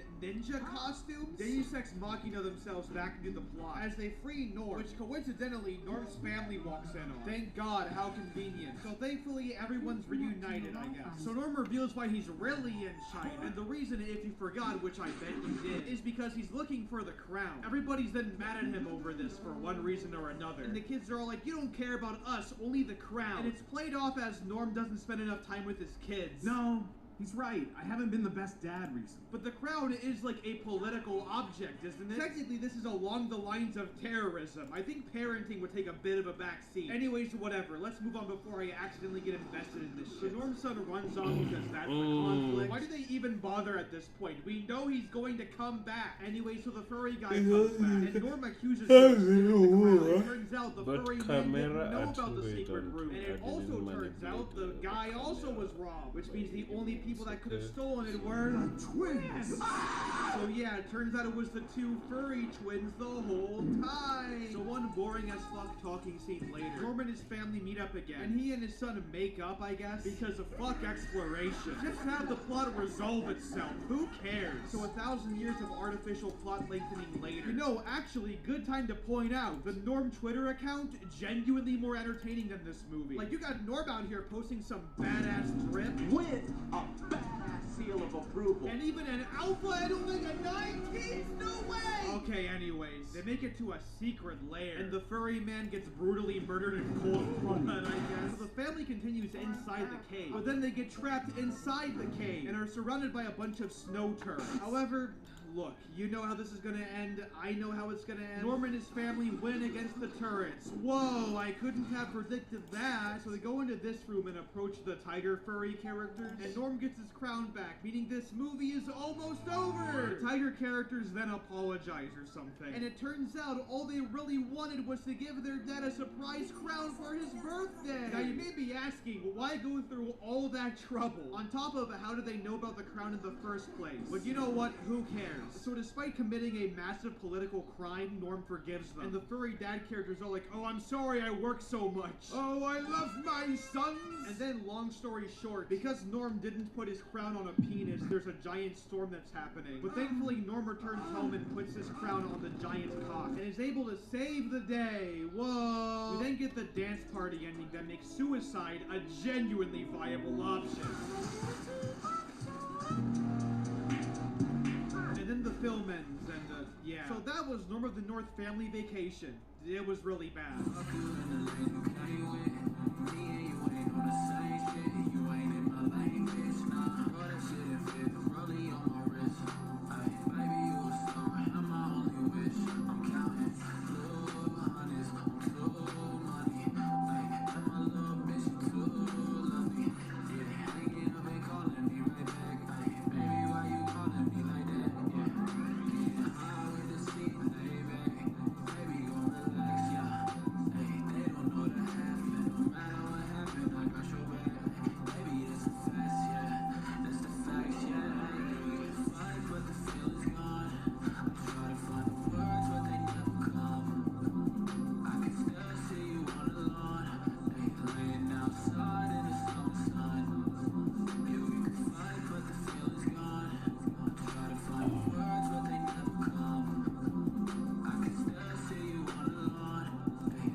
Here's to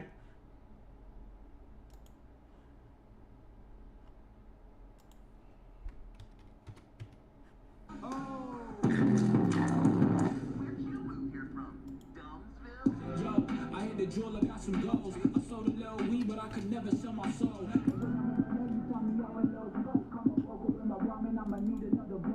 Hey, a new video's gonna take a bit. Here's every open season or something.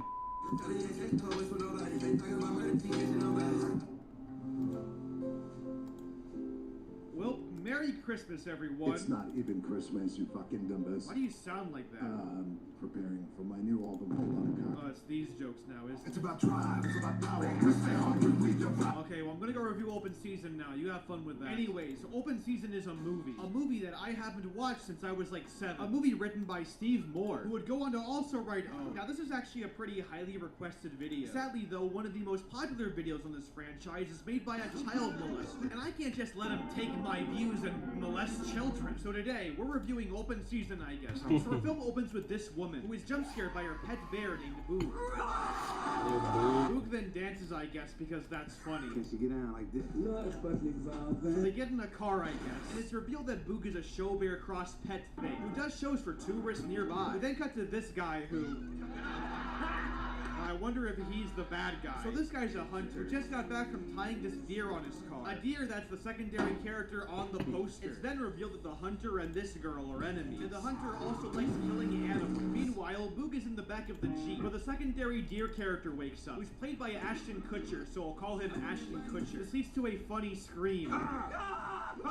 So they're talking and shit, and that's about it. And while the two human characters are rap battling, Ashton Kutcher convinces Boog to free him. This makes the hunter very mad, and the scene ends. Cut to Boog's house that night. Boog is watching live war crimes on TV, but the female character's like, go to bed, you fucking thing. So Boog, with his stuffed animal character, goes to bed, but not before the female character has a song number.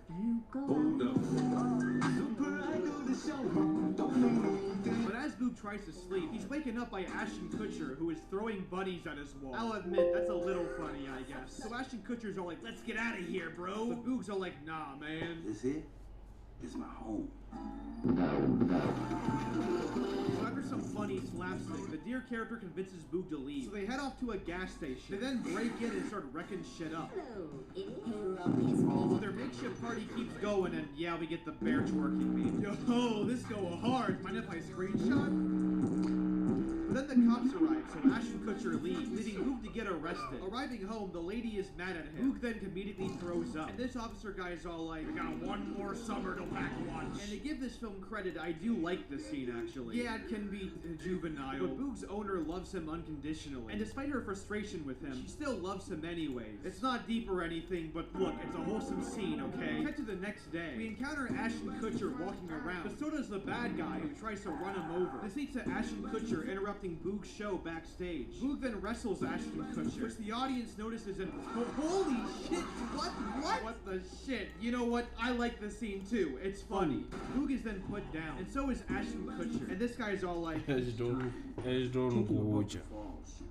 be safe, sir. So Boog is flown up to a place that's far from his home. That kind of rings a bell. So Boog then wakes up. He then starts panicking and discovers Ashton Kutcher next to him. He's then all like, my life is missing.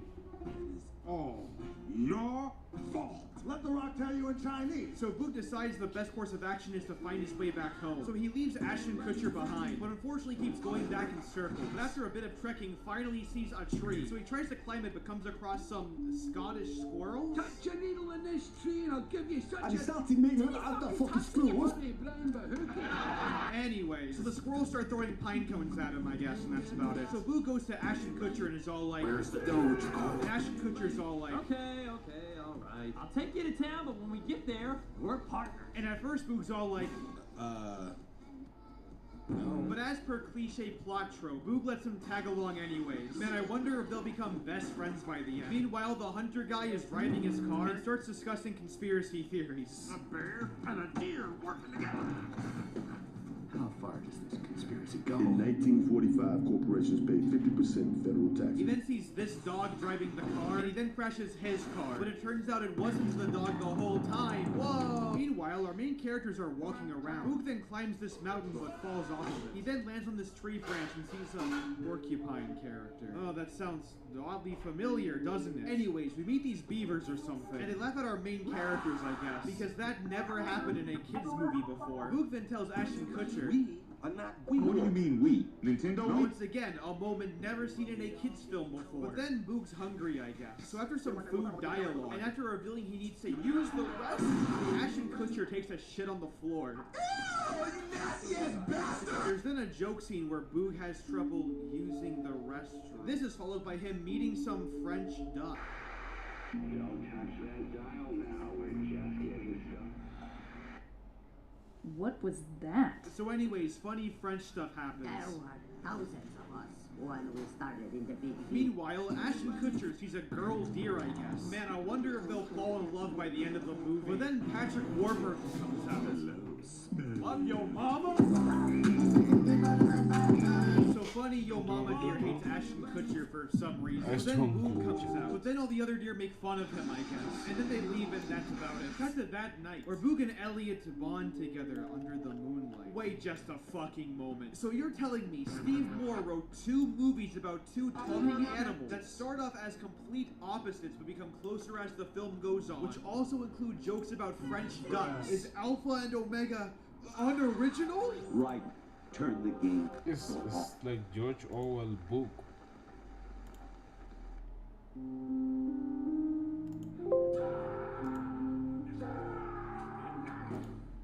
Oh, and if you thought that wasn't crazy enough, the very next scene involves an old woman with an RV. Am I like grasping at straws here or something? Or is Alpha and Omega just so unoriginal that its own creative team were ripping off of their own ideas? So anyways, this family is camping, I guess. But then the hunter guy assaults their dog and then tells them about a future where animals rule over humans, I guess. And then he's all like, If I don't stop them, it'll be a total reverse. it'll be like George Orwell's book, 1984. This is like George Orwell's book, 1984. So Boog and Ashton Kutcher wake up. But they start fighting because it's the third act of the movie. But it also turns out they're going in circles. But it also turns out the hunter is now after them. So Boog runs across this beaver dam. But it then breaks, causing an Uncharted 3 set piece to happen. So one epic set piece later, the hunter guy falls to his presumed death, and our heroes end up on shore. They then fight because third act of the movie. And then Boog leaves, and it's very sad. You know, I'm getting real tired of these third act breakups. They're so contrived and barely even actually do anything. Yes, I do love losing all focus in the middle of my fucking fictional movie. Yes, I love it when all character development rubber bands back to the beginning of the movie. It's quite literally drama for drama's sake. Please stop doing this shit. So Boog goes to Luigi's mansion. He then heads inside and sees a bunch of taxidermied animals. And it's revealed this was the hunter's house the whole time. So Boog hides from him as he sings to him. Go out in the woods today, you're sure of a big surprise. So one Resident Evil boss fight later, Boog locks him in the basement with his own gun and escapes the house. Could have just shot him, but it's a baby movie, who cares? Boog then arrives back at the city, but then sad piano plays, meaning he's feeling bad about his decision. So he goes back to Ashton Kutcher, which I totally didn't predict at all. But some bad guy hunters are coming. So as Boog and Ashton Kutcher go back home, the other animals are like, can we come with you? But before Boog can decide, they stumble across a whole camping ground for the hunters. Nobody's going home tonight. But then Boog has an idea, and the idea is war. They then speak up to the RV from earlier, and it's revealed the dog from earlier is a German? That's good. Mama's getting kind of gamey. Anyways, the animals steal from the RV, but the German dog follows them and is all like, please, let me go, man, I mean, follow you. And that's his whole character arc. And now begins the war. So all the animals start white phosphorussing the hunters. Man, I need different war crime jokes. Oh shit, that'll do. Some more war shit happens and the animals win. Oh, and they also bring out Mr. Hack, which is a, holy shit, this is a war crime. So they drive the hunters out and win, I guess. But the one hunter is still alive, but thankfully someone throws a pot at his gun. The hunter then tackles him and a Metal Gear Solid 4 boss fight. Did I make that joke before? I don't give a shit. Boog then brutally murders him, but Ashton Kutcher sacrifices his life. And this makes Boog very angry, so he brutally murders him again. We then get the typical death fake out, where Boog's all like, no, Ashton Kutcher, but Ashton Kutcher is alive the whole time. You know, Alpha and Omega did this and it was dumb then too. And then Boog's owner arrives. We then get get some, I'll admit, pretty wholesome scenes. And she's all like, let's go home, Boog. But then Boog looks back at all the friends he made, and it's very sad. Even though he barely had time to adjust to it throughout the film's narrative. So the owner's all like, so she lets him go, and Norm returns to the woods with all his pals. And then the movie ends. Well, that was open season, and it was kind of generic, not gonna lie. This has to be one of the animated movies I've ever seen. I didn't really hate it that much, but it was just kind of mid. There were one or two scenes that I really enjoyed in this. And when the comedy hits, it is pretty funny. But that's the thing, the comedy is very hit or miss. And a lot of it goes for a generic kids movie juvenile affair. Furthermore, the overall plot feels pretty rushed. Boog and Ashton Kutcher don't actually have that much chemistry. And the film relies way too heavily on tropes. But in the end, I wasn't vehemently angry at this movie. I like the plot about friendship, it's just very tropey. A plot like this could work, it's just open season is just pretty lazy and generic. But Alpha and Omega ripped this shit off. Seriously, all Alpha and Omega did was take this movie and shit Romeo and Juliet onto it. Not only is Alpha and Omega unoriginal, there's proof that it's unoriginal. Entire plot threads, jokes, and characters, and joke characters are lifted out of open season. This is one of the most corporate, soulless films of all time. And that's why it's one of the worst films I've ever seen. What did you think, Dwayne? Let the Rock tell you in Chinese. Whoa, what the fuck? Chinese? Ding dong, ding dong. Oh, okay, no, we're not doing it. On the day that you were born. Open Season 2, one of the worst things I've ever seen in my fucking life. Like, okay, the first Open Season wasn't a masterpiece, but it was, like, fine. It was certainly a movie that I could indeed watch. But this movie, Open Season 2, this was terrible. This is one of the worst movies I have ever seen in my life. This is like Alpha and Omega levels of terrible. Oh my god! Like, to the people who made this, all I gotta say is, this movie is terrible, and I'm gonna show you why. This is Open Season 2, I guess. So our film opens with Ashton Kutcher, who isn't played by Ashton Kutcher anymore, giving opening narration. His strength, his masculinity, his awesomeness. 49 seconds into this movie, and I want to fucking off myself. His amazing kick-butt-ocity. I might run off the road and kill myself. So Ashton Kutcher has some new antlers, I guess, which of course leads to some really funny moments. Like my antlers? Yeah! Oh, my ring is huge. It's also revealed that Ashton Kutcher is getting married to the deer from the first movie. I sure hope you remember what her character is like, because I certainly don't. But then Ashton Kutcher comedically falls down and breaks his horns. And he's really sad about it, but then an impromptu rabbit fight happens. Yes, that is as jarring as it sounds. Oh, and by the way, yes, this movie does look like dog shit. This is actually on par with the Alpha and Omega movies. I kid you not. Did they take footage from the Open Season video game? What the fuck is this? Now, yes, this is a direct-to-DVD movie in the US. Yeah, that's right. In other countries, this was released theatrically, including Squid Game South Korea. Just to keep that in mind. Anyways, meanwhile, the human characters from the first movie are looking for the Cosmodor dog character. And they're all like, ew! What is this character model? This is horrible! So anyways, one rap battle later, the wedding ceremony begins. We're gathered today for a very serious occasion. Holy shit, that is the worst Patrick Warburton impression I've ever heard. They really couldn't get the Yo Mama guy to do it. So Ashton Kutcher is nervous about the long-term commitment. And meanwhile, the German dog character goes wandering off and sees some treats on the floor. And he eats it, I guess. And Ashton Kutcher sees this and runs to him, ruining the whole wedding. Mr. Weenie is then taken by the human from the first movie. And then there's a yellow filter over this movie all of a sudden. Yes, I love watching my movies in piss. And Ashton Kutcher immediately tells everyone about it. What is crime? Man urinates on fellow passengers. The joke lasts for another 15 years because that's funny, I guess. And they all decide to go find Mr. Wiener. I am feeling it. Meanwhile, Mr. Weenie is captured and tortured, and the female character is riding with the whole RV pack, which is where we meet these characters. One of them being the villain, and the other one being the comedy. How long do you think it'll be till we stop? Because I got him. So they all make a pit stop, and we're introduced to the comedically stupid cat character, whose only purpose in this movie is to tell what I think are jokes. But they're so unfunny that the only way I can tell is through the cues of this movie. Is this ringing a bell? There's many humor, many... Is this like a new form of comedy? This is the first Strand type of humor. So the villain Chihuahua character then gives his evil villain backstory on why he hates wild animals, where he's jump scared by a ladybug and has a very minor injury on his tail, which is the punchline of the joke, by the way. That is one sad tale. I want a girlfriend. I'm looking for a beautiful lady. You understand? We must remain vigilant. Even one wild animal among us. Cut back to Ashton Kutcher and crew. So the female deer character is all like, While I was saying I do, you were looking like you did. And you know, this is what I always wanted in my open season movie. Contrived marriage problems. We're partners. You can tell me anything. Every day I wake up and I hope you're dead. Everyone has Uno, dipshit. It came free with your No, fucking you don't. I got mine on day one, you fucking tard. TLDR, they find Mr. Weenie. But Ashton Kutcher is trying to say it's a fake dog because he's too scared of getting married. That's a totally different dog. This is so contrived it actually hurts. So they all sneak up to the RV, but it turns out Mr. Weenie is locked up. So Ashton Kutcher comes on this guy.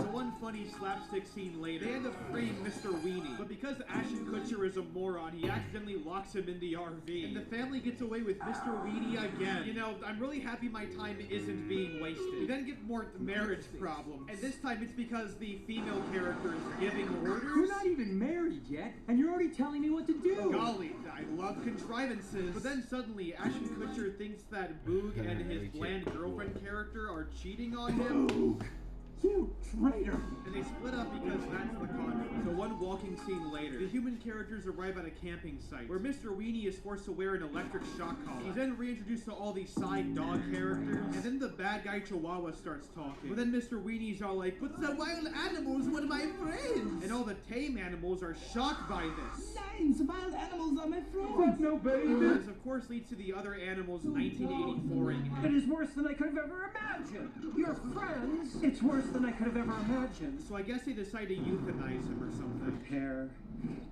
the tent. Meanwhile, via the ducks, Boog finds out where Mr. Weenie is. Mr. Weenie is over the trees, past the lake, and the mountain, at the campsite with some dogs. And yeah, that's about it. Meanwhile, that night, Mr. Weenie is brutally tortured. And that's about it. Nothing else to really say here. There's a joke about squeaky toys because you get it, he's a dog. And he's forced to fetch a stick or else, I don't know, it's Squid Game. But then the funny porcupine from the first movie comes in. And this allows Mr. Weenie to escape the tent and for a funny slapstick scene to happen. In TLDR, Mr. Weenie goes free. And the villain gets comedically injured, I guess. Also, the humans from the first movie are very sad that Mr. Weenie has gone missing. As you can tell, I am very emotionally attached to these good characters. Meanwhile, Boog jump scares these people, giving his crew a campsite for the night. And the well-written female character talks about how much she hates Ashton Kutcher. You know what? I'm glad Elliot's out of my life. I mean, have you seen that 70s show? It's terrible! Cut to Ashton Kutcher all alone and he's really sad. And that's about it. Let me tell you about a girl I know. We then cut to Pet Paradiso. Welcome to the Los Pollos Hermanos family. Which is an amusement park made exclusively for pets. Which sounds like the biggest corporate waste of money of all time. Like, you make an entire themed water park with jungles and everything for creatures that are cognitively unable to give a shit. They build a whole theme park around stuff you can do in your backyard. Okay, well, maybe not that. Anyways, meanwhile, Mr. Weenie runs into Ashton Kutcher, and he's all like, "Oh, Boog and Giselle are in trouble!" How he knows this is beyond me. But I guess this subplot is happening now, so who gives a shit? Meanwhile, our main characters wonder how to get inside. So they dress up in really bad pet disguise, and Giselle sneaks inside. But while inside, they run into a Cuban stereotype character. Good looks and funny too. But I was not talking to the Dalmatian. I want Sosa's head on a fucking platter, man. So they keep moving around the park with Xavier Renegade Angel models, but then they're spotted by the bad guys, I guess. Meanwhile, Ashton Kutcher shows up, and he runs into Boog, I guess. But it's then revealed that Giselle has been captured. So now the plot shifts from finding Mr. Weenie to finding Giselle. Which, on that note, holy shit, this film has ADHD or something. There are so many plot points, but this movie cannot pick one to focus on. And the awful pacing certainly doesn't help. If you're wondering why this review up to this point point has been incoherent and really disjointed, it's because the movie is actually like this. Anyway, so Ashton Kutcher becomes a woman, and they all sneak in, and that's about it. Meanwhile, Giselle is captured, and the evil bad guy character plans on putting shock collars on them. Collar them! Collar them! Collar them! But then Ashton Kutcher comes in, but his plan epic fails because it cuts to him getting captured. Not even joking, it just cuts. Gotta love how lazy this shit is. Meanwhile, Boog is invading the water park, but he then loses his disguise, and all the humans take notice, causing the guards to pull out their